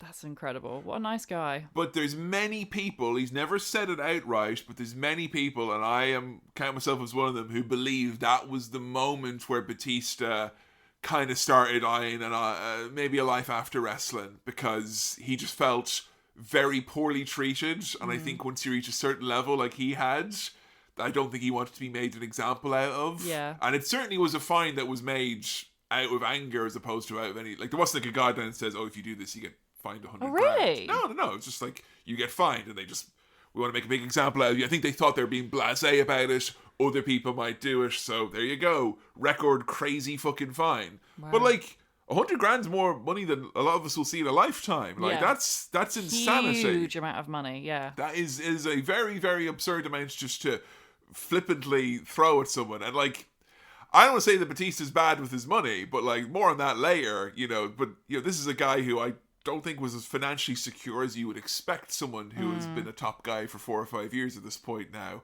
Yeah. But like, there's a lot of interviews that he did after he left WWE where he was like asked why did he leave, and he was like, oh, I was sick of the PG stuff. I didn't like it being PG. I thought the PG didn't suit my character or what I wanted to do in wrestling. That's so interesting. Which I think is kind of coded for like, the fuck did they find me $100,000 for cutting Yeah. myself? You wouldn't mind. It wasn't like, it wasn't a Triple H thing, like, you know, it was a little fucking baby trickle, you know. But if you're gonna do a blade job when you're not meant to, you have to do it like Brett and do it really good. Make it look like an accident. His did not look like an accident. We'll talk more about this in our next match, I believe. I believe so, yes. Interesting. So Batista turns heel, and he turns heel because he's sick and tired of catering to all of his so-called friends and all the fans. And honestly, this is, for my money, the best work of his career. There's something very liberating about seeing a guy who's been kind of nice and smiling, but clearly kind of sick of it and spinning his wheels, just be like, I'm here for one reason only. Money. Pointing at people in the crowd going, money, money, money. Yo, you see all of you as money. I want money. That's all I care. And he thinks John Cena's a phony because John Cena got to where he is by kissing babies and being nice to all the fans. And he just wants to be, you know, the icon, the top of the business, have everything handed to him. And that's why he decides he wants no more big lights and pyro when he comes out. He just wants one thing, spotlight that's on him. Brilliant. It's a really clever idea because obviously everyone loves the pyro. Yes. So by denying them the pyro, they're less likely to cheer for him even though he's a heel. And this is a period of time when they were really cutting down on pyro anyway. So it of actually course. worked out quite well for Yeah. him. But yeah, Batista doing little muscle poses in this lone spotlight as So opposed funny. to big pyro going off is an hilarious vibe. I was very much into that.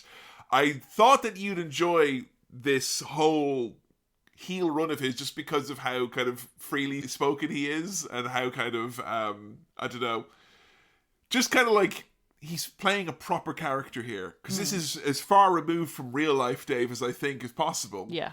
But there's also real honesty with it as well because he feels like quite frustrated at this point in time in his career. And a lot of people point to this part of his career and kind of go, he was kind of done. And a lot of people, when they're done, they phone it in. But when he's done, he's just kind of having a bit of fun with it. Right, yeah. And I love that. I love when a wrestler just decides, you know what, I'm just going to start doing something that is entertaining for Yeah, me. absolutely. And, you know, we all go along for the ride. And that takes us to the I Quit match between John Cena and Batista at Over the Limit 2010. We are a lifetime away from the blood and guts era of 2005. We are firmly in the squeaky clean PG era. And Batista's pissed off because his last match with John Cena, which was a last man standing match, he lost because of duct tape? Are you kidding me? Are you serious? He got duct taped to the ring post, but like his legs were wrapped around the ring post and then duct taped together so he couldn't stand up. It's so funny. And John Cena being mad serious, being like, there's a lot of people out there who think that I took the easy way out against Batista by taping him to the ring. I thought I was being ingenious or finding a new angle, but I accept the charge of cowardice. And it's because Batista be like,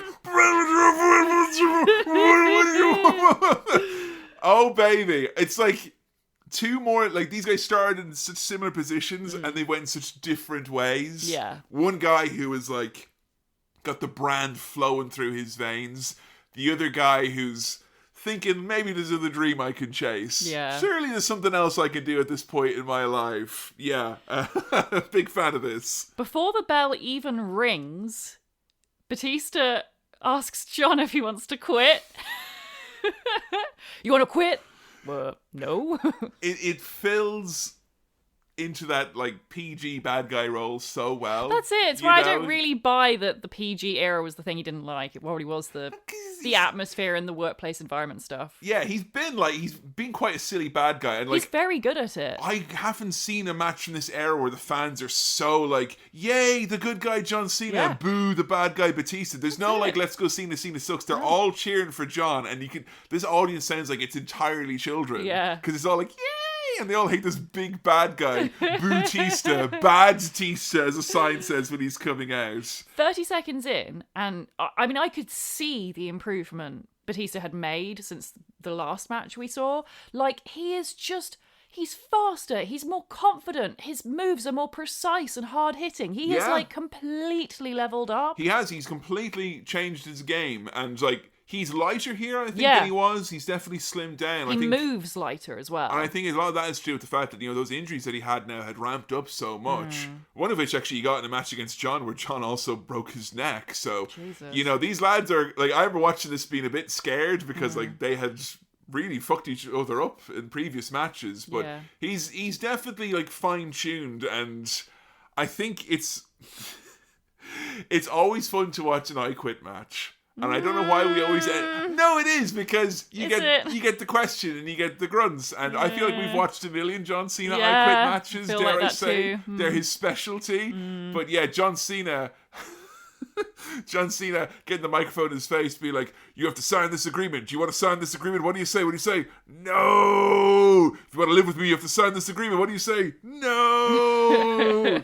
Fantastic. I honestly caught Batista a few times, like, looking like he was having so much fucking fun. That's it. It's great. Like, he starts laughing at one point, and like the fans all start chanting Cena, Cena, Cena, and Batista, who's wearing the tiniest little PVC pants you've ever seen, that have Batista written on them, puts his fingers underneath them, pulls them out, and points at his crotch. What? I missed that. Yeah, he goes like that, and no one's chanting for him. He shrugs and starts laughing to himself. I'm like, this lad's got a big last day at the job energy here. Oh my god! And it's a far cry from Brock Lesnar and Goldberg's last day in the job, where they're all like looking at their shoes. I'm going to clear up my locker. This guy's like having so much fun. He's going to write "Eat Pussy" on the wall when he leaves. It's great. So does he know at this point this is his last match? Yeah, I think so. Yeah, he was making plans to do other things. Chief among which, MMA, would you believe? Wow. Yeah, he did have we'll talk about it here a little bit. He did go off and do a little bit of MMA, but very much in the vein of, it's a dream of mine to have always done an MMA match. So he found some very small league. They got him some big tomato can. He had a very boring MMA match. And then he's like, I've done the thing I wanted to do. Thank you, everyone. Goodbye. Wow, good for him.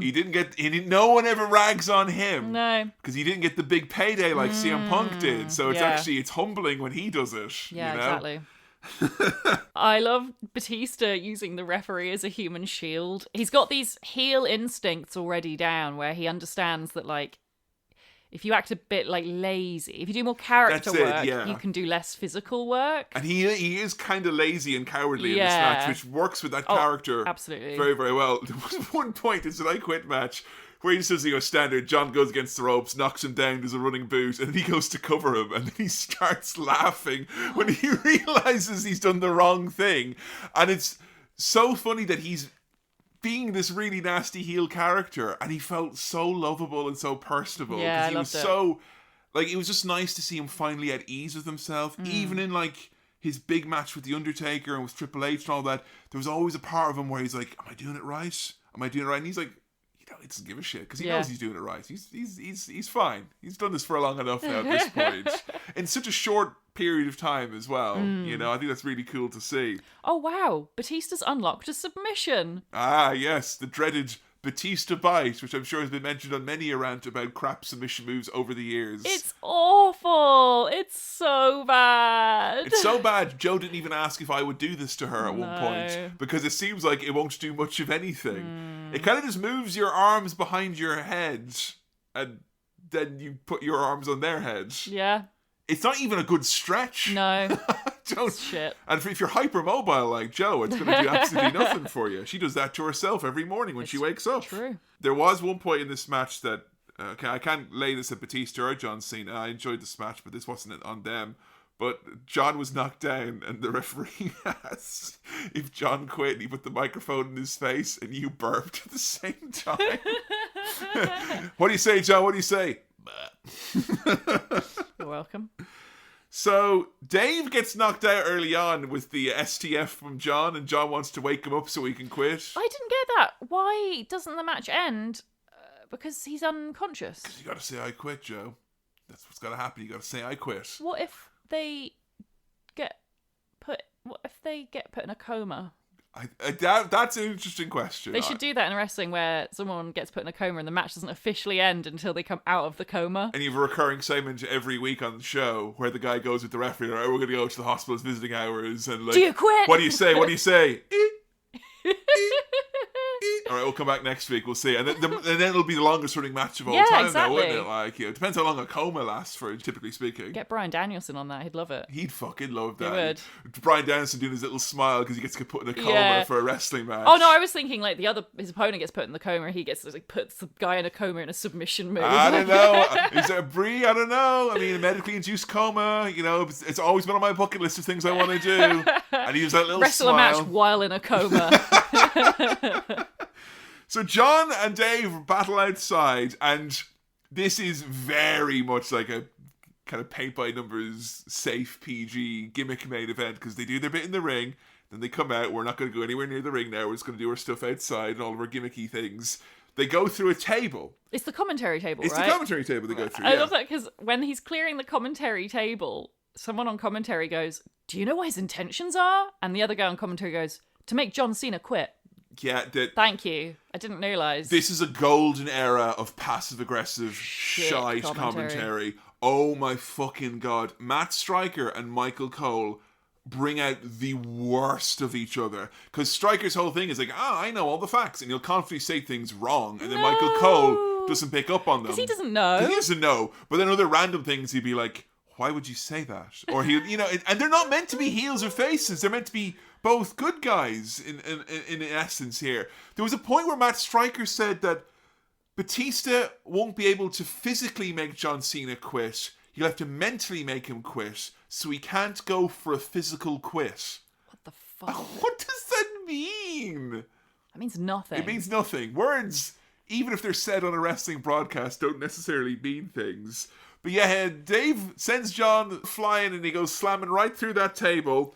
And then we get... Oh, there was controversy here. Yeah. You never picked up on this before? I mean, I still don't believe it is what you think it is. Kevin. Because it's mad. Be serious. It's 2010, You Joe. literally see him do it. It's peak Slam City era. We can't be having this going on. Come John on. Cena blades. He takes out a razor blade, he cuts his forehead, and you see him put the razor blade back in his pants. He's fiddling with it for ages. The camera focuses right in on his pants and his hand putting it in his pants. There's no blood, though. There is blood. Blood immediately comes It's out. not a blade. He's a No, graze. the ref immediately cleaned it up, but I swear to God, and if you don't concede that you weren't watching carefully enough, I will make you go back and watch it because he bleeds profusely, and then the ref... Profusely? Yes, it's all down his forehead, and then the ref immediately... They only cut to it for like a second. I was like, see, he's bleeding. You're like, well, they'll definitely show it again. But no, the ref had wiped it away. You could see the remnants of the blood. Well, this was the period where if there was any sight of Yeah, blood, they'd they'd get patch paid. it up immediately. Yeah, and But also why the would John fining. cut himself to immediately get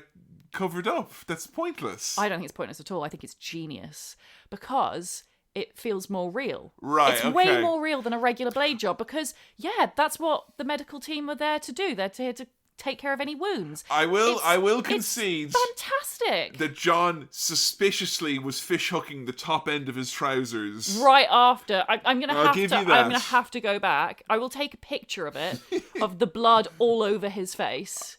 I think you're. He had a Don't trickle. make me pause this He had recording a right trickle. now. Don't make me pause this recording right now and show it to you because this is not fair for you to deny No. something that you weren't even looking at. Okay. You were taking notes and then I was like, he's bleeding. And you were like, yeah, sure. Not continuing this road. Yeah. John Cena bladed. He did. He bladed. Got a crimson mask. Well, let's not go that far. He got a little blood. He got quite and a medium amount of blood. I mean, yeah, okay, yeah. There we go. Let's shake on that. That's how couples work out Medium their issues. amount of blood. Very good.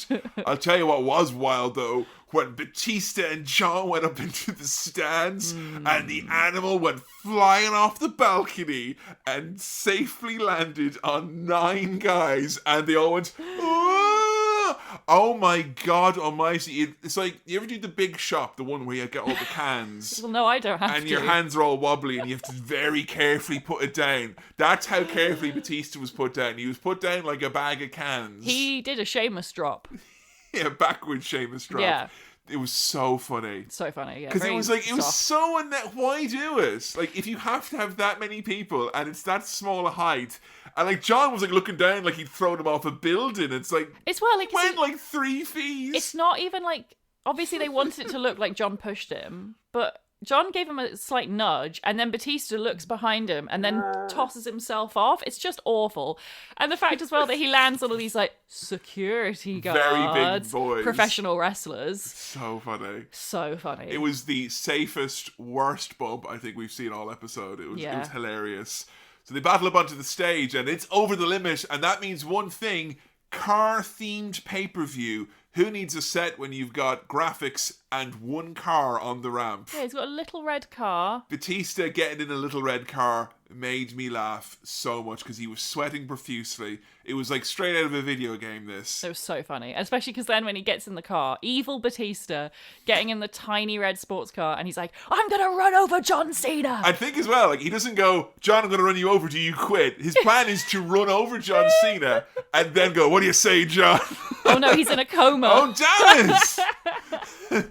And the announcers like do such a bad job of this because it's all make believe and, you know, silly special effects. It's great because he ran backwards into a wall, and the wall is covered in lights, so there's an explosion. Pyro goes off, whatever. And John is like, we think he's tangled under the tires, but we know he's definitely John's escaped. nowhere there No. because you can literally see he's not there, and the announcer's like, where is he? Where's he gone? But if he didn't run, he has to. If he didn't run out of the way, he'd disappear.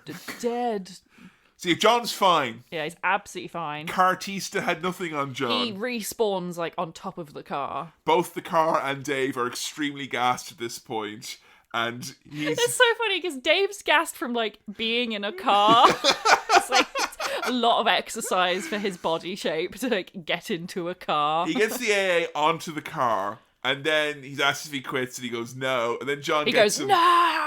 John gets him on top of the car for the AA. This is my favourite bit. So all the time before, you've had like John asking Batista if he quits, and he's like, no.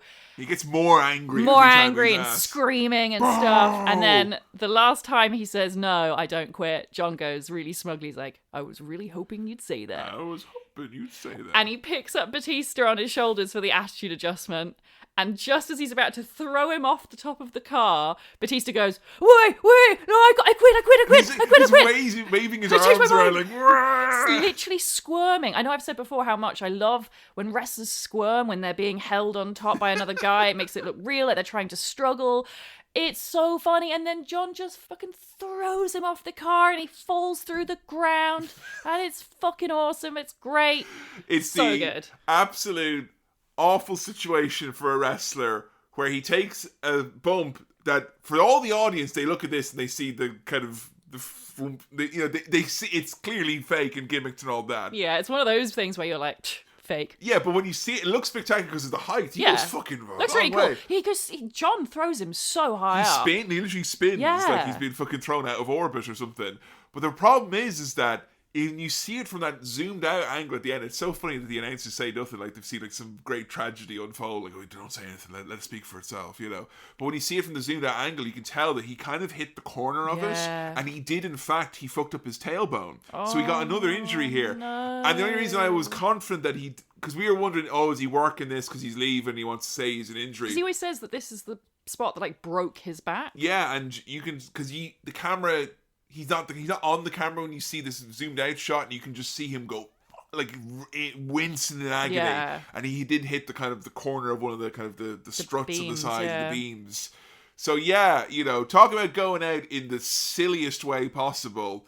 This match, I feel you can't talk about and can't put a bow on it without talking about what happens after the fact the next night on Raw.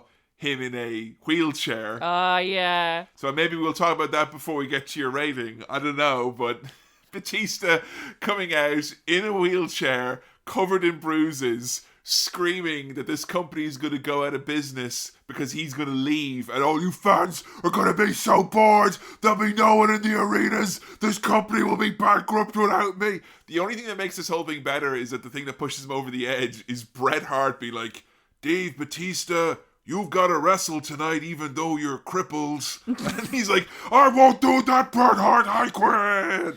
Great stuff. It's so good. What a perfect ending for a villain. Like the JBL finish where he's like, I quit. This is up there with that. It's so perfect.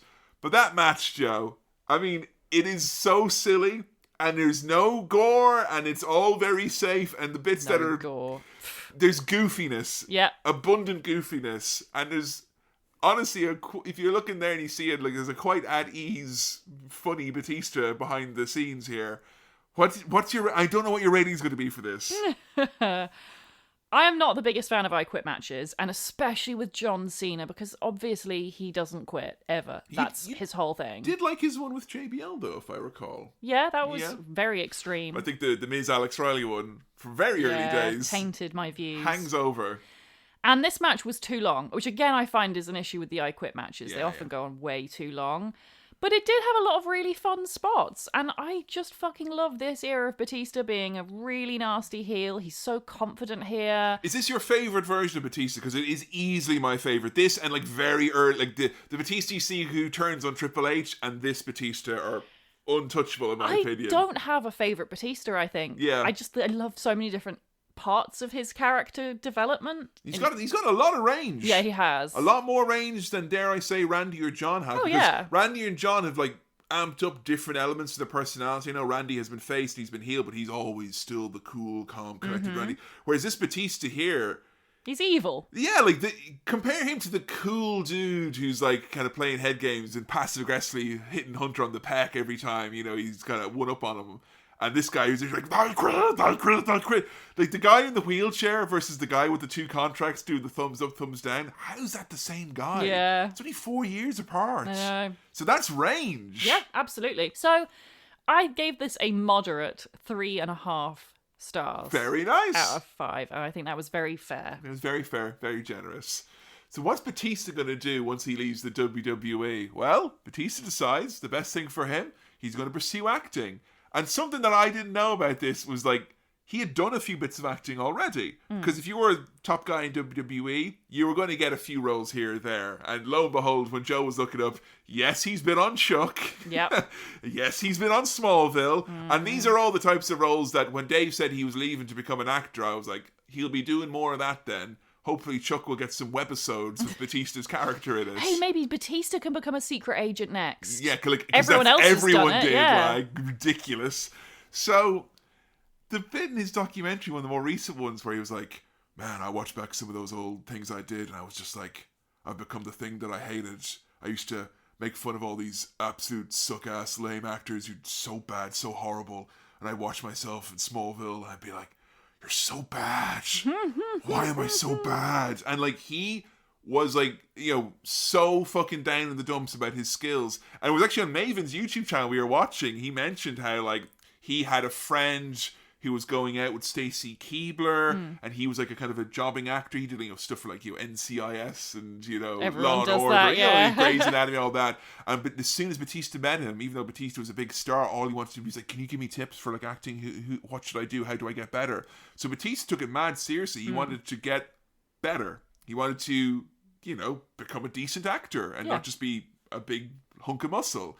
I think a lot of people, like myself, maybe wrongly assumed, the guy's got charisma, he had great range in WWE, he's going to pop over and kick ass in Hollywood. I mean, Guardians of the Galaxy came out in like 2015, wasn't it? Yeah, so he did pretty well. That's 5 years between when he left and when he got it. And the first one that he got was like King of the Iron Fist or something like that, kind of a martial arts movie, and he was good in it, but he wasn't great, and he, you know, he did one movie and then like a year and a half went by and he did another movie and another year and a half went by and he got like a small film, and all of a sudden, like, yeah, it's actually not working out for him that well to be an actor because he can't get enough work, and he's always doing, you know, auditions, and he's always in the running for stuff, and he just can't get the jobs. And this is around the time, isn't it, where he went basically bankrupt, didn't he? Because he had like a massive tax bill. So he hadn't been doing his taxes properly while he was in WWE, you know, independent contractor and all that jazz. And I'm not sure if you can chalk it up, because I think it can be a bit reductive to be like, oh, because of his background, you grew up poor, ergo, you know, he had problems with his money and all that. You know, I think that might be a bit of presumptive of us. But like, we watched a lot of his kind of lifestyle type videos from when he was on top, and this dude was spending hand over fist in a big mansion. Like his fancy cars. The thing with the car that he bought for Angie made my head spin, Joe. He is very generous, bless him. He likes to spend frivolously on the people he loves. It's something that he values very highly.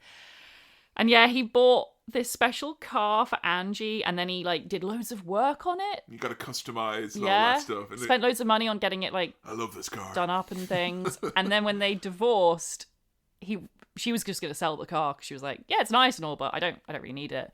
So he bought it off her again. Bought the same car twice. Yeah. Fucking hell. He probably gave her a good price for it as well. Oh, of course he did. But yeah, he was in this weird situation where the IRS had like a lien against his house. Yeah. So like he was basically bankrupt, but he couldn't sell his house yet. And he was pretty much at rock bottom. And his return to WWE in 2014, I realised at this point now, was less about kind of, one last hurrah, I'm going to come back. You know, it's been a while. Let's go have, the kind of the victory lap or whatever it is. It was more kind of like, shit, like, if this acting thing doesn't working out, and it looks like it's not working out, you don't have enough money coming in, you are broke, then you're going to have to go back into wrestling. And I think that's why that 2014 return, his heart's not really in it. Folks, if you are in any way remotely anxious as Dave Batista is, Oh my God. for the love of God, do not watch WWE 24, the day of the Royal Rumble 2014. I had seen it before, and it was Adam who actually reminded us about it. Jesus Christ, I'm actually getting fucking nervous even talking about it. Do you want to talk about the most stressful, worst day ever in a wrestler's life? It's documented with Batista's return to WWE for the Royal Rumble. A year where Daniel Bryan, everyone thought was going to come in number 30. He didn't. Everyone booed. Batista got the flack because he was the guy coming back, stealing the spot. He didn't even know that Bryan was like a top guy at the time. Yeah. Like, he wasn't even watching the product. He wasn't in shape. What do you mean? He's friends with Triple H. Obviously, he booked the show. Oh, man, he came back thinking he's going to get a hero's welcome and everyone's booing him out the building. And, like, the day of... Like, everything that can go wrong does go wrong. He's in bad shape. He's already, like, so hard on himself because he's like, oh, I can't wait to see how I screw this up. And if it doesn't go well, I'll totally beat myself up about it. He's kind of coming back with his tail between his legs. He is, because yeah. he's broke. You know, that's kind of what... I always thought it's like, oh, it's just the way of expectation. I'm worried about this part of me, but this is kind of do or die for him in many respects. And he's so, like, traumatized by the Royal Rumble where everything went wrong. Yeah, with John and Vince.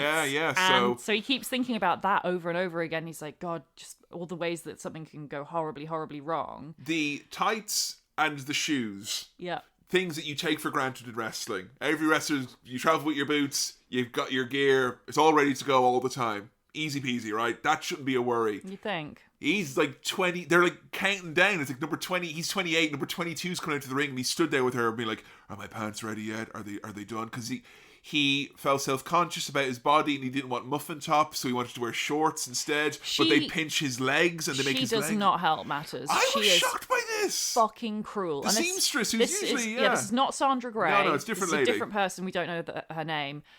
But there's just, I don't know if she meant it as a joke or what, but it came across kind of fat there, Dave. Extremely hurtful. She says, why are you so soft? And she slaps his leg. And it's just like, ouch. And that's the point where they realise that the shorts are cut wrong and they give him kind of like his legs look like they've got muffin top now. And then he's getting them sorted out. And like already, he mentioned like when he arrived, he was like, oh, I'm really self-conscious because my ring gear is just like a small pair of pants and I just don't feel very good about my body right now. And he's then there's smaller this than he was. He woman still looks amazing. saying, like, you know?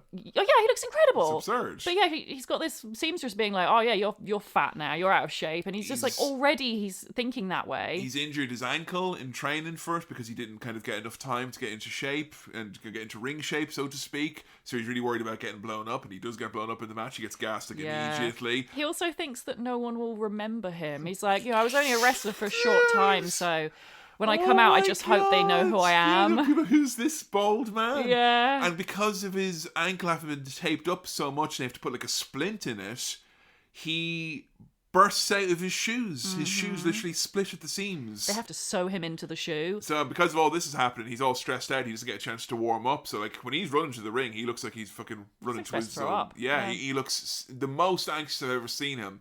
And that's so sad to go from that moment where 2010, it's like, dude, you're fucking leaving. The whole world's ahead of you. You've just like had a perfect end to your great little career there. You've went in and out. You got into the business and got out better than anyone could hope you could. And now here he is feeling like, oh no, I'm back in OVW and I'm the Leviathan and everyone's making fun of me. Like, he's just lost it all immediately. And then he just as he's supposed to go out to the ring, he gets lost gets backstage because it's all changed. You wouldn't mind as well, where like, I hate this about WWE 24, where it's like, you got fucking 10 cameras on you when you're fucking taking a piss, you're walking down the hall, you're doing everything. No one would think to tell this lad is making 7 figures, who's having a fucking panic attack, hey, go that way, by the way. If you are a documentarian, that's like one of your founding principles, that you do not interact with. You shouldn't influence the truth. I'd be like at the last season of The Office, I'd be putting it down. Yeah, like, I know, me Dave, too. no, you gotta go this way. Give him a little Gorilla pep talk. positions that way. A hug. You're the animal, don't forget it. Yeah, you're the best, come on. And then they get fired. Yeah, you get fired, know? yeah. And then Joe gets worried that I'm in a relationship with Dave, and it gives it a little bit of attention for our relationship in the last season when everything is actually okay. One thing I thought was really nice, considering how nervous he is, he's such an anxious man, bless him.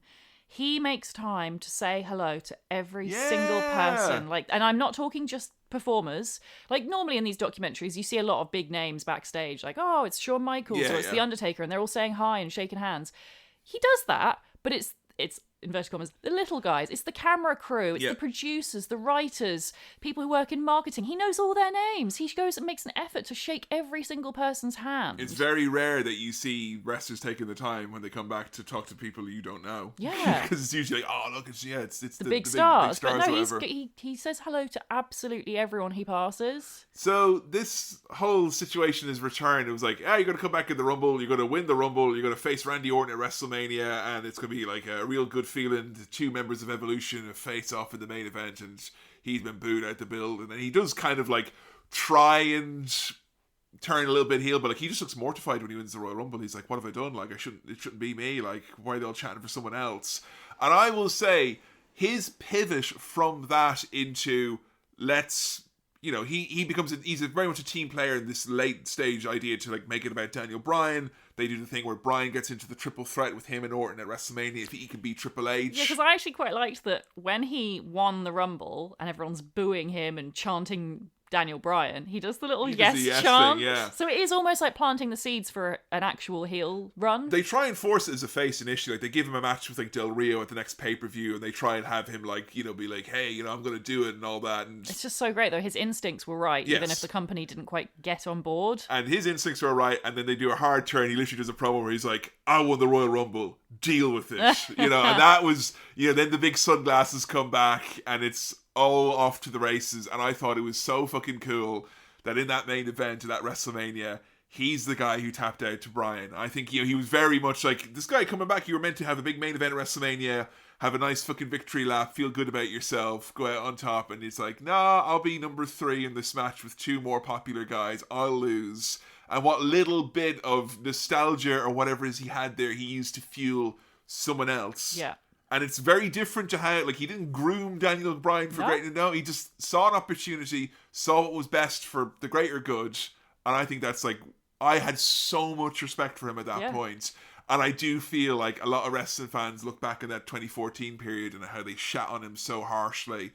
Wasn't his fault. It's a fucking vicious time. Seriously, like, the days of hijacking shows. So cruel back then. I know, and it's so funny that the last person he's in the ring with in that Rumble is Roman Reigns. Yeah. And all cheering for him. The following year, everyone booing him out of the booing building. Roman out the building. It's like, what do you want? Calling him a wank pheasant and stuff. It's like, the fans just cannot be appeased. He tells a story about like when he finally gets the call about Guardians of the Galaxy. And he literally like breaks down in tears. Like his manager rings him and he's like expecting, all right, you're going to be told I don't get it. Because I didn't realize this. You don't just audition. It was like a 6-month process. Oh, yeah, you do screen Auditions, tests. Screen tests. Chemistry tests. It's really important. You get scanned. For something that they think will be a franchise especially, they want to make sure that you'll have a long-term chemistry with these people. And like it's even stuff like meeting with like the toy makers, wow. the special effects people. Like, can we make him look like the character? Like, does the special effects work on him? Does the costume and all that work on him? And it's easy to say, like, because he admits it. Like, it's like, Guardians of the Galaxy, that's when I became a working actor. That's when I went from being like a guy just spending hundreds of thousands of dollars trying to audition for things to like there is work, and there's been work nonstop ever since. I think a lot of folks, I think it's Kieran Culkin, he did his Hot Ones thing, and he's a wrestling fan, and he did a lot of media around the time of the Succession finale. And he was like, yeah, I know something, Batista's just kind of a guy, and he had no charisma. He's just kind of a guy, and he was there. And then when he did Guardians of the Galaxy, it was like, whoa, where was this guy? And I'm like, well, someone wasn't watching in 2009 or 10. Not that I blame you. Yeah. But like, what he did in Guardians of the Galaxy, I remember when I saw that movie with you, I was like, this is the fucking funny guy who, like, I knew this Batista. This didn't blow my mind, the sense of, like, I never knew he could do this. I was just like, I never thought that a film would think to utilize this side of him. He has an imposing figure, he has a great intensity, but he's got impeccable comic timing. Yeah, he does. And he manages to look terrifying, but he's also very cute. Yeah. And I think, to become a Marvel star, that's way bigger than being a WWE star. Oh, yeah. Like, that's, you want to talk about, like, a job for life. Like, that guy could hit, if he never worked again, he could hit the conventions and do very, very well for himself.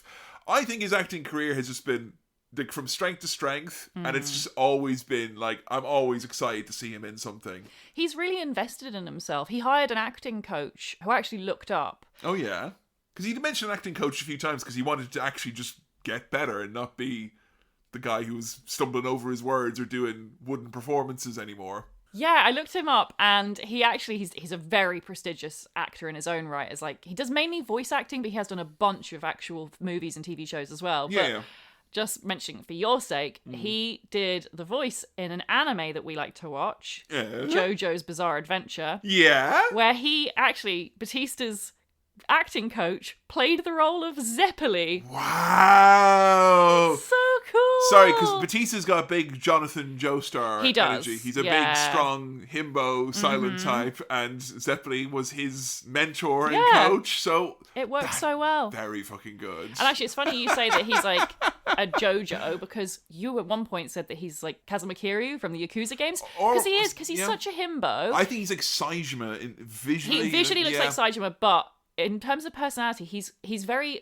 intimidating looking. He's very handsome. People always, like Kiryu, assume he's a horrible badass, but he's very gentle, and he's actually very wise. Yeah. And they've got the same tattoo. That's very cool. Well, Dave, there's always a spot in the Tojo clan if Hollywood doesn't work out for you, But I think every time I see him in a movie, I'm always happy to see him there. I think even in movies that aren't great, I think he stands out very, very well. I think the first time where I saw him in something where I thought, okay, he's not just going to be kind of a bit character actor, even though that's a great role for him. But like when he was in Blade Runner, I thought he was really, like, a small role, but he was really good in that. Have you seen him in James Bond? I've not seen that one yet. I will soon, though. He's the best thing in that one, to be honest. Yearly summer bonding on Cinema Swirl. We're doing Reverse Swirl because I hadn't seen any of the Daniel Craig Bonds, so he's coming up there. I'm very excited for that. He's very, very good. But it was Billy who got us on to seeing Knock at the Door. Yeah, and, the M. Night Shyamalan movie. Yeah, and like, the movie itself is fine. It's not like outstanding. It's very good. But he's great, incredible, and he's a proper lead role in it, and he's captivating. Yeah, I don't know. It's when you can't even figure out what it is about the performance that affects you so much, but there is, like, he's tapped into that sadness inside him, and it just through those eyes. For me, what I loved about his role in that movie was that he plays such a big. He's kind of presented in the movie as being almost the villain because he's so big and scary looking. Yes. And then you see how scared he is. And it's almost like when you see your parents get scared of something for the first time, it's like, shit, well, if scary. He's scared, how bad can it really be? It's like, makes you feel it all the more.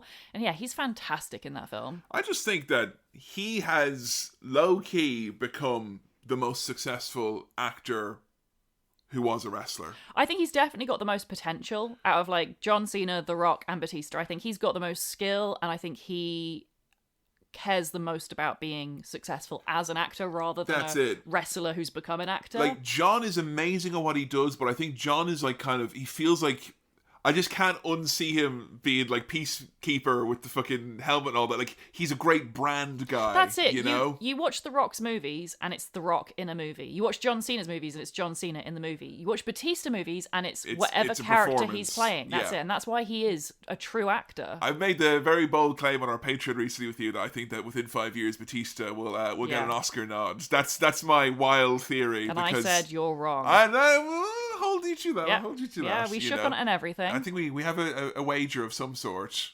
Can't remember what it was. Yeah, I can't remember what it was. But yeah, I think we've had a lot of tweets from people who are like, he's had the career that The Rock wishes he had.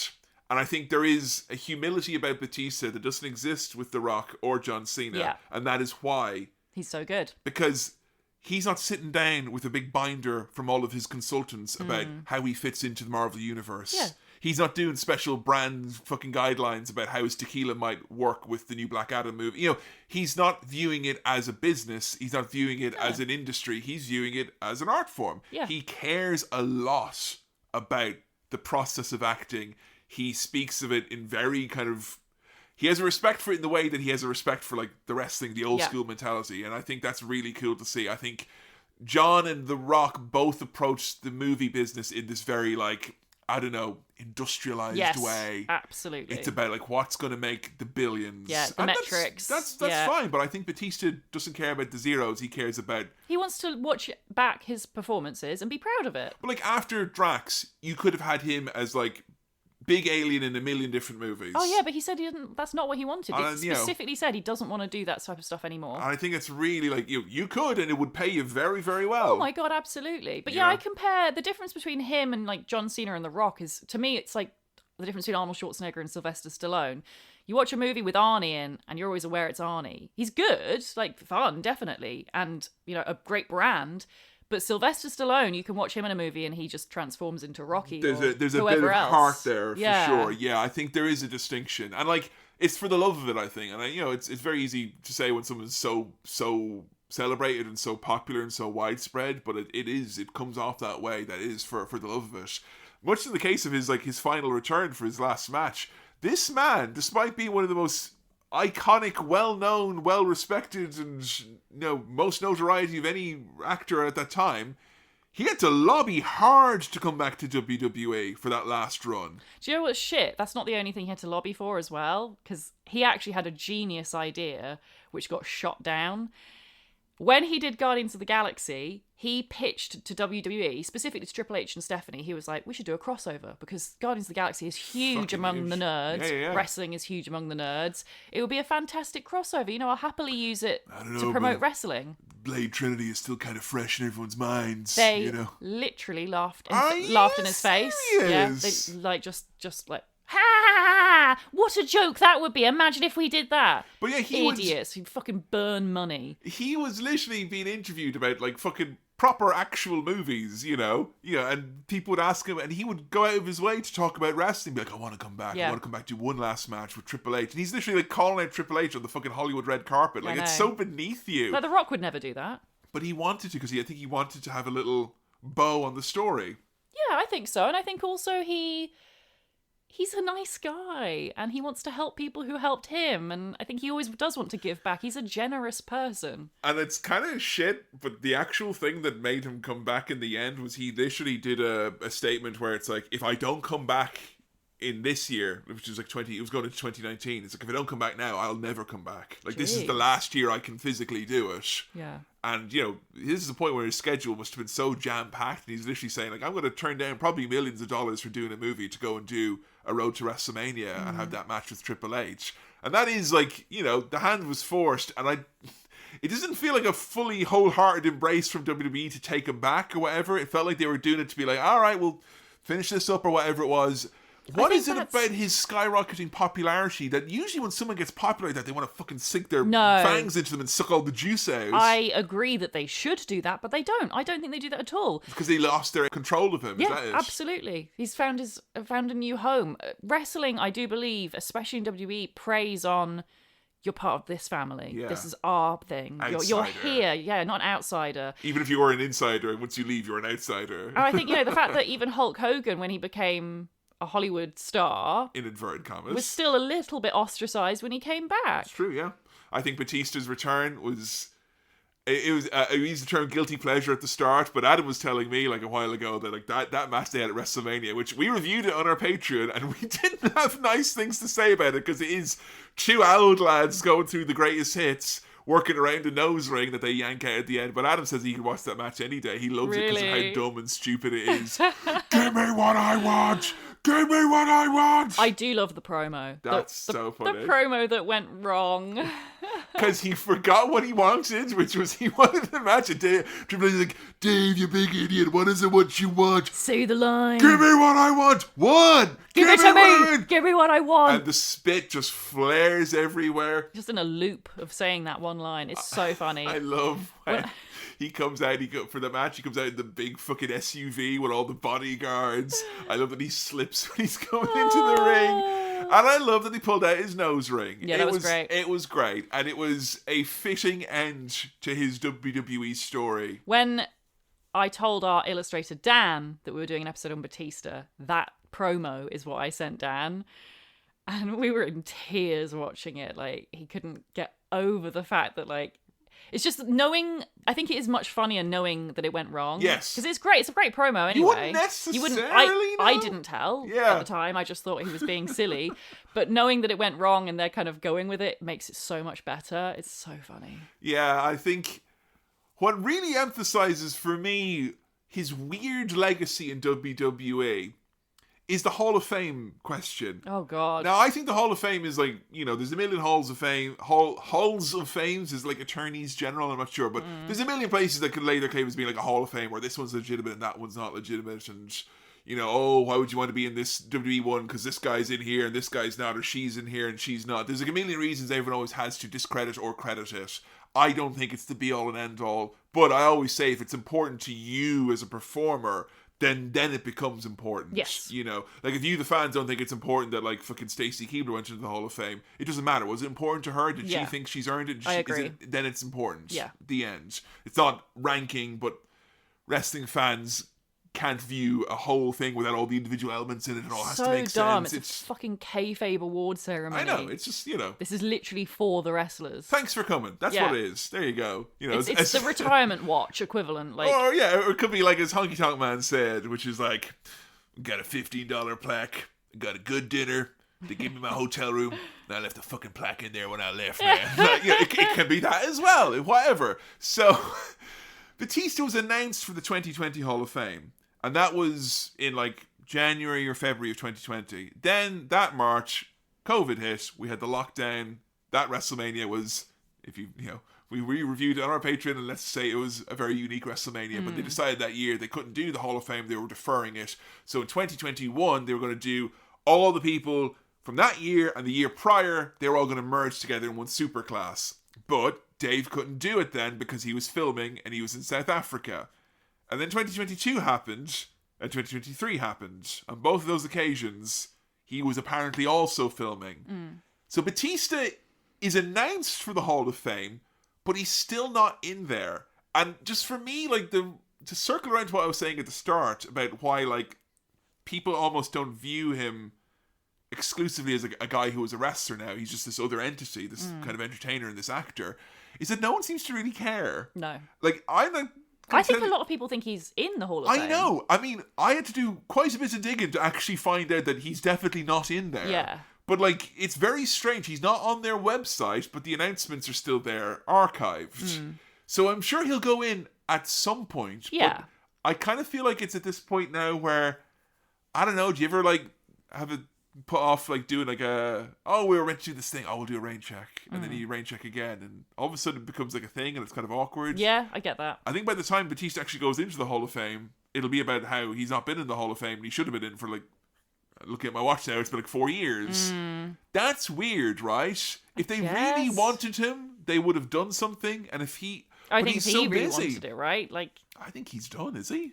I don't know. I'm sure he'll do it at some point when he's got. There'll be a period of time where he's not working, and I think it's sensible of him to work while the sun shines. That's make that hay, because as they it say. Is an irrelevant award ceremony that doesn't really mean anything. But I think to the point of it's a bit odd, isn't it? Yeah. And I think when you look at Dave's legacy overall, it is a little bit odd.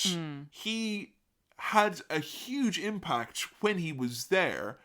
But I don't feel like, when they're listing off all the legendary names when they want to hype up the nostalgia now, I don't think they mention Dave. He's kind of... It's John Cena and Randy Orton are the names from that era. Like, I just think of that recent press conference where they tried to, like, sweep under all the bad news under the rug. And they're like, it's a new company, it's a new era. There was Hogan and Savage. There was Shawn and Bret. There was The Rock and Stone Cold. There was John and Randy. And and then he mentioned a bunch of other names from the Attitude Era, but like Dave isn't part of that No. group. It's weird, but I think that he's a really fun part of wrestling's history. And if you grew up with him, like I can see why he would absolutely be a kid's fucking favorite wrestler. Yeah. I think he is from a bygone era though, and particularly watching these matches with you, it really did show me how the main event expectations have definitely changed a lot over the years. And I think what's really interesting about him is that I don't think there's ever been anyone we've done an episode on where it's been so easy to like readily find oven-baked content of Dave Batista being extremely open. Yeah. I mean, I think it's obviously the Hollywood aspect of it, but he's lent into that kind of slight vulnerability, whether it's talking about his lunchbox collection or lowriders or his love of dogs. There's infinite content and videos out there. He is very, very open. He's a very open book to the point where it's like, I'm even still surprised. I knew going in that he was kind of open and somewhat vulnerable, but I think there was something we rewatched that we'd watched previously that really emphasized that. Yeah, because I think you're right. Like, we could compare him to The Rock, but The Rock is such a weirdo. And same with John Cena. Like, they're very private. I don't think The Rock is... Nah. He's not... I don't say he's not vulnerable or whatever it is, but he's just... He's a brand. He's a brand, that's Yeah. it. Like, I can't imagine The Rock telling me about a lunchbox collection, me not thinking there's something really weird and wrong Yeah, with him. like he's trying to sell you a lunchbox. But Batista, it's like, aww, and that could just be good PR, I'm not sure. maybe. But I don't know. He's more in control of his narrative than The Rock, who seems to be constantly trying to control it at all times. But yeah, we watched Running Wild with Bear Grylls because we watched it a few years back, and it was when I kind of didn't really know much about Batista. And it's what made me first fall in love with him, to be honest, because if you're not familiar with Bear Grylls survival shows, he basically goes out into the middle of nowhere and like survives for an amount of time. And this series is one where he takes like a celebrity with him. Yeah. The famous episode from that is he took Obama out. Well, the one we saw was obviously with Dave Batista, and it was so cute because Dave is such a city boy. He's like so frightened of the outdoors. Like you said earlier on, like talking about how his training and how Jim Cornette, when he had to do the Leviathan gimmick, he had to come out of a river and they were scared of leeches. There's no rivers in DC. Yeah, he's genuinely like not comfortable in the outdoors. He said himself at one point, I have never been outside. I mean, it's funny because you and I, even though we live in a city now and we have lived in various cities over the year, even towns alluding to being cities like the great city of Lincoln in the United Kingdom, but like we both have grown up in the countryside. So like seeing a wild animal or whatever it is, or even a domesticated animal, no big deal at all. Yeah. Like I remember like from being a teacher and taking like kids out on field trips and they'd see like a sheep and they'd fucking freak, and no one like freak out and be like, oh my god, wow. They'd freak out and be like, oh my god, it's Yeah. a monster. And I think that's like doubly so somewhere like DC because England is such a small country, and to be fair, you don't have to travel very far, even from within the middle of a city. To be out in the rural get to side, countryside. Yeah. Whereas somewhere like DC, you do actually have to travel quite a fair distance. Well, I remember when I went to, was it Houston for WrestleMania? And like we walked literally in one direction for like 2.5, nearly 3 hours. We just kept walking and walking. And it was like you left the city and you went into this kind of outer layer of city. And then there was another, like the suburbs have been swallowed up by the city. It's just kind of endless. Yeah. So, yeah, like I think it's funny because you think about someone grow up in the city, they're all going to be super streetwise and all that. Which obviously Dave, he grew up kind of hard in many respects. But seeing him out in like, they're in the national park, like it's not dangerous, and he is fucking terrified. He's so scared. And it's a really interesting look, I feel, at masculinity and how it presents in different ways, because Dave is immediately so intimidated and impressed by Bear Grylls, who is obviously a survival pro. Like, he can do anything. He can't help but show off when he does stuff. Yeah, like he'll instead of climbing down a cliff, he'll like run down it or whatever. Like, he can make a ladder out of a piece of wood. He can make a ladder out of his own urine. It's amazing. He does at one point use Dave Batista's piss to start a fire. And yeah, Batista obviously extremely impressed and also intimidated, but on the same side, you've got Bear Grylls being like, wow, look at you, all those big muscles. Yeah, very big man. There is a moment where they need to get up a cliff face, and so Bear is like, "Oh, it's okay. We'll make one out of a log." He's like, "The only trouble is the only log we have is this massive one here. It's really heavy and dried out." And Dave just picks it up over one arm. Like, no big deal. But like, he doesn't see himself as a big, strong guy, Dave Batista. He sees someone like Bear Grylls and thinks he's like the epitome of masculinity because he's so capable at like survivalism and stuff. It's almost like no one impressive male individual has got an entire claim on what it means to be an ideal masculine specimen. It's like, there's lots of different facets to it. And I felt it's nice that Dave kind of exemplifies some of the unexpected traits of masculinity, even though on surface level, he definitely seems like, he's just going to be a big, strong dude. And he is that, but there's a lot more beyond the surface. Yeah. And I think the nicest thing is that they work so well as a team because it is like brains and brawn. Because you've got then Batista doing all the heavy lifting, doing the stuff that Bear can't do.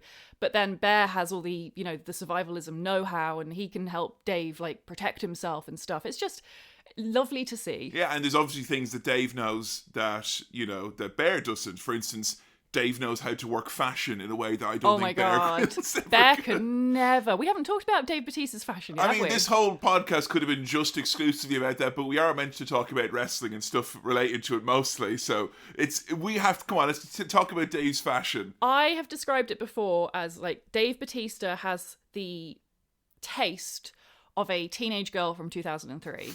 Because he's got the little belly button like tattoo with the sun around it that like all the girls had in like 2003. The nose ring, the nose stud. He's got a tongue piercing. Come on, man. It's so funny. And all the times we see in all these documentaries, he's worn a litany of fantastic hats. Yes, and often turtlenecks as well. He does like to rock the turtlenecks. Yeah, I kind of cringe when I look back at the fashion of the mid-2000s, like the giant suits and the oversized sunglasses and all that. He works it though. But if there's one man who we could send up into space and be like, aliens, this is what it meant to be a fashionista in 2006, I think Batista would be the man I'd send up there. Yeah, definitely. But where does Dave Batista stack up for you? Because I think a lot of people, because he's kind of like a sensitive guy and he's kind of, outspoken about a lot of issues and he's, pro-LGBT and, he's done a lot of good work with his platform. I think a lot of people are expecting you to become kind of one of your faves. So where does he rank up for you? I do love him as a person, and it's not often I get to say that on this podcast. Normally, yeah, I'm usually have to separate it the other way, like the other way. Character, just the character. Yeah, I think it's really admirable what he's managed to achieve in his life, and I do like him as a performer. I don't love his wrestling style, but then I also feel it's maybe he's a victim of circumstance and that he's been booked with maybe the wrong people. And also what the expectation was of the time, like, yeah, he's a product of the time. Yeah. He didn't get to have, like, you look at John Cena's matches from that time, you'd kind of roll your eyes a bit as well. That's true, that's totally true. It wasn't until later when John got to do more fun stuff, yeah. That was when you kind of came around on him. Yeah, so, that's totally true. So as a wrestler, like purely in ring, yeah, he's not one of my faves. Not to say he's bad. He's very dynamic and good at what he's doing. And he's a very interesting case study of just kind of like, hey, this is what happens when you plan something and you pull it off. Yeah, exactly. And it shows as well that, like, you can have all the opportunities in terms of you can look amazing, have the best body, work really, really hard, but I doubt he would have achieved anywhere near the amount of success he had if he hadn't been given all those opportunities of like working with Ric Flair. He had the right friends. Matches with Shawn Michaels on pay-per-view within the first year of his debut. Like, it wasn't an underdog story by any stretch. No, and it kind of reinforces this thing in my mind of like a lot of wrestling fans, not people who listen to our show so much, but I think a lot of wrestling fans buy in too much to the narrative that's been presented to them of like, oh, so-and-so's a star, because they had marketing power behind them. A lot of money went into investing into them being a star. And it's like, almost then, it's like, if that investment wasn't made, they must be shit. And that's not fair at all. No. Doesn't make you better just because more money was put behind you. I really, really like him as a character, but I am very happy he's an actor now, because honestly, because it's his acting in wrestling I like most, I'm happy he gets to do more of that now outside of the ring. Yeah, I think like what I like most about Dave as a performer, I see outside of wrestling. Yeah. I'm the same as yourself. Yeah, for sure. I would love to get to see him do more diverse roles. That's obviously something that's important to him, because he could, as you say, he could play a big, scary guy in all the movies and get all the money, and that would be easy. But he doesn't. He does pick these challenging roles where he has to really push himself and play against kind of the stereotype of a man like him.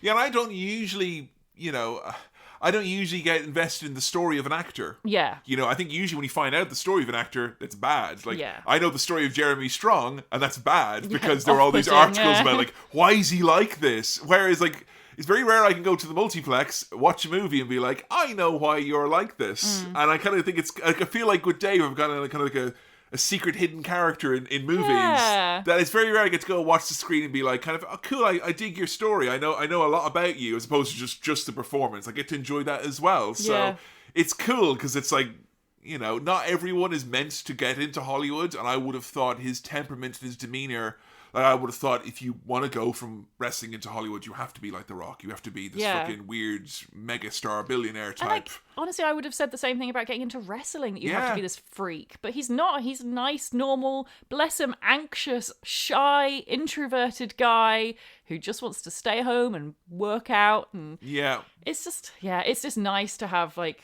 It's rare that you get someone where folks with lesbian mothers or people who are pro-LGBT or people who are Filipino or Greek or people who are just plain old anxious can all come together and be like, that's our guy. Yeah, he's just like a really positive role model. Yeah. In like all ways, which is nice. I don't expect that of anyone, but he is managing to do that. Well, it's time to look at some of your tweets and see what you think about the man himself, Big Dave Batista. First up from Snot Snit. He was a judge on Iron Chef, maybe in the late 2000s. Wow. And he told someone that there wasn't enough fennel in the dish, and my dad shouted, "What do you know about fennel, Dave? What do you mean, can't taste the fennel?" And now every time my dad sees him in a movie, he says, "Oh, look, it's Mr. Fennel." I can't stop thinking about that. I mean, that's going to be in my head. As a man who is working his way up to cooking with fennel I used to hate fennel. Yeah, me too. And now I like fennel. And now I think I'm going to be a big brave boy and eat some fennel that I have made and prepared for my wife. The animal will be looming over my shoulder figuratively, if not literally. Now from OFMD Lyrics. Honestly, for me, he's in the Sid Vicious camp of wrestlers where, as a wrestler, I just think he sucks, and I have no interest in watching just the matches for the most part. But his aura and presentation made him so cool, I couldn't help but love him. Also, get this man a rom-com. Yeah, I mean, seriously, I feel like he's biding his time. He's running certain elements dry, I think, in the genres, and he's going to maybe make a venture over into that very obvious world where he will do very, very well. But yeah, it's funny because I think you've not been blown away by the matches necessarily, but I also seem to very much be of the opinion that, like, just from the wrestling stuff you saw, like him on the show and how he's presented at the entrance and all that, the aura was very much apparent, and it does make me, like, the few times you've seen Sid, he's made a little bit of a, ooh, who's this big man who does one move? I'm like, yeah, and he also does a powerbomb as well, although I don't think Hollywood was ready to embrace Psycho Sid the same way it did Dave Batista. Next from Gomez VV. Asian American son of a lesbian whose pivot to acting has utterly embarrassed the rocks. This is the wrestler liberals want. Now from Paul D. Watts, it's funny that he seems naturally to be what The Rock tries to be. A well-respected actor who comes across as genuine, humble and kind while still being a legitimate badass. The real people's champion. But, like, here's the thing, and I hate to keep harping on about the comparisons with The Rock, but I think, from the tweets, like, we don't want to be repeating ourselves here, but it's something that people are very readily wanting to talk about. I think mainly because of The Rock's return, where we're recording this in kind of early 2024. But, like, for me, if you want to come across as humble, which is an odd thing to want to come across as, because that feels like kind of counterproductive. Yeah. But I've never heard Dave talk about being humble, whereas The Rock is always talking about humility and gratitude and being humble and being only $7. Like, Batista legitimately comes from nothing compared to The Rock, where, like, yeah, you had $7 in your pocket and a phone number for your famous dad and your famous granddad and your famous mum, and I think he had a lot of, the lad who's telling you about how humble he is and how he's come from nothing all the time is the guy who you probably should not take that at face value, because people who are genuinely humble don't go on about it. Yeah, seriously. Next from Mick M90. I can imagine Joe going around the house miming the turret firing.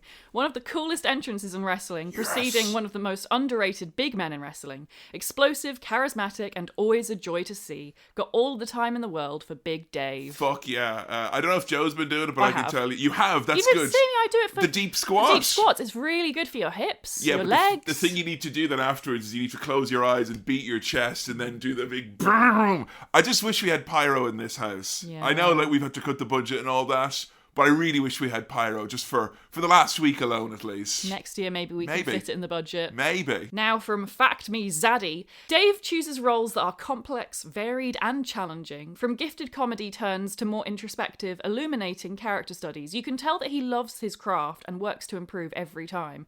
And the fact that I'm talking about Batista is almost surreal. Yeah, I like, as someone who like, I clearly enjoyed him when I was younger, even if I was kind of embarrassed to admit it or whatever, but no one would have guessed. You know, I almost felt like it went without saying, but we should probably say it as we're rounding off here.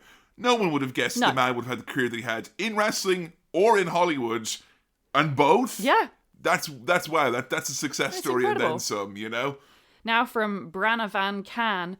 He's also the most memed wrestler, it feels like, because of how unintentionally funny he can be at times. Basketballs don't hold grudges. Yay! Weapons are not only encouraged, they're allowed. Yeah! And so on. Bless the big man. Also best wrestler to actor ever. Yeah, I think so. I think that he was probably the wrestler who was memed the most as he was an active wrestler. I feel like John kind of retrospectively, or in the later half of his career, had this super surge. Like I think a lot of people know John Cena's like the Limmy of wrestling. More people know him of being a meme than they know it was actually what he's been doing, you know? But yeah, Batista, I felt bad for him a lot during that period, but he came out the other side shining. He did, yeah. Finally now from Right Nav. Batista was someone who made the most out of what limited in-ring ability he had. He also knew how to portray himself as a big man.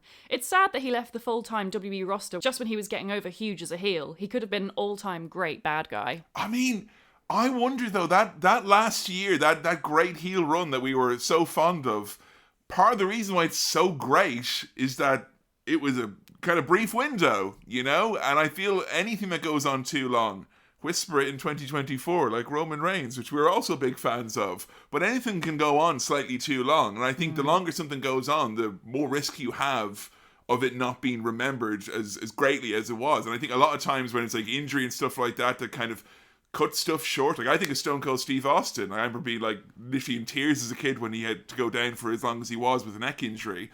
But having revisited that period, it's like, well, what were you going to get instead? 6 months of diminishing returns? He actually, whether it was realizing it himself or just being purely fortunate, he picked a time to leave when people were like, I think that's really what helped his kind of standing and his legacy. When you go out on like the best bit of your career and leave people wanting, it's, you know, I'm out, baby. Yeah, I see what you mean. Do you think he'll ever come back to WWE?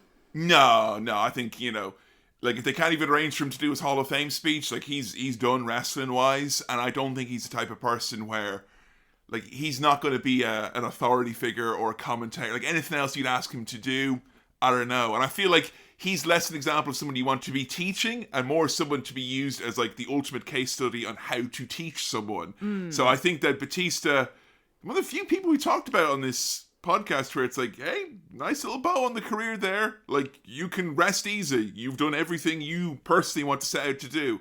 Sure, there's fans that are probably wanting, but, you know, you wouldn't be much of a wrestler if there weren't fans who were still wanting. So, yeah, I think he's done, and I think it's a fine end to a fine career. I don't know, I've got a feeling in my gut that says he'll be back. Joe Graham wants that DLC with I Batista. do. Better than ever. I want him back as a manager. I think he'd be great. It's too big. Nah. You tell Batista what they told me. You're too big to be a manager. Nah, it'd be funny. It'd be really good.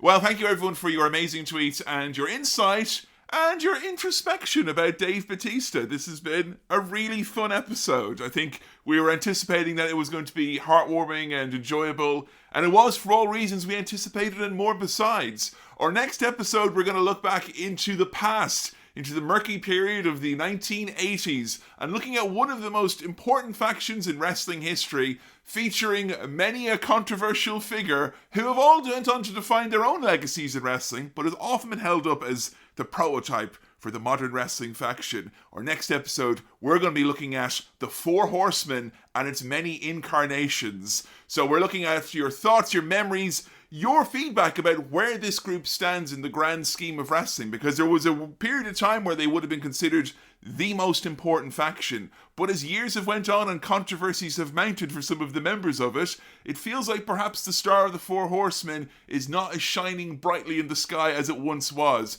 But I'm very interested to go back and look with you, Joe, at some old-time territory-based wrestling, because when we've delved into that over on Pay-Per-View Classic on our Patreon page, we've ended up having quite a good time indeed. I think we've just watched the Iron Claw as well, so I think that period of time is very much running rampant in our minds. So a lot of you will probably be joining us for the first time on this ride into the past. But if you're a grizzled old or a grizzled young veteran who's got some memories about the Four Horsemen, we'd love to hear them using the hashtag #HowToFourHorsemen. I apologize in advance, Joe. There's almost definitely going to be a War Games match along the way here. And I will say that's for the number Horsemen as well. But hashtag #HowToFourHorsemen.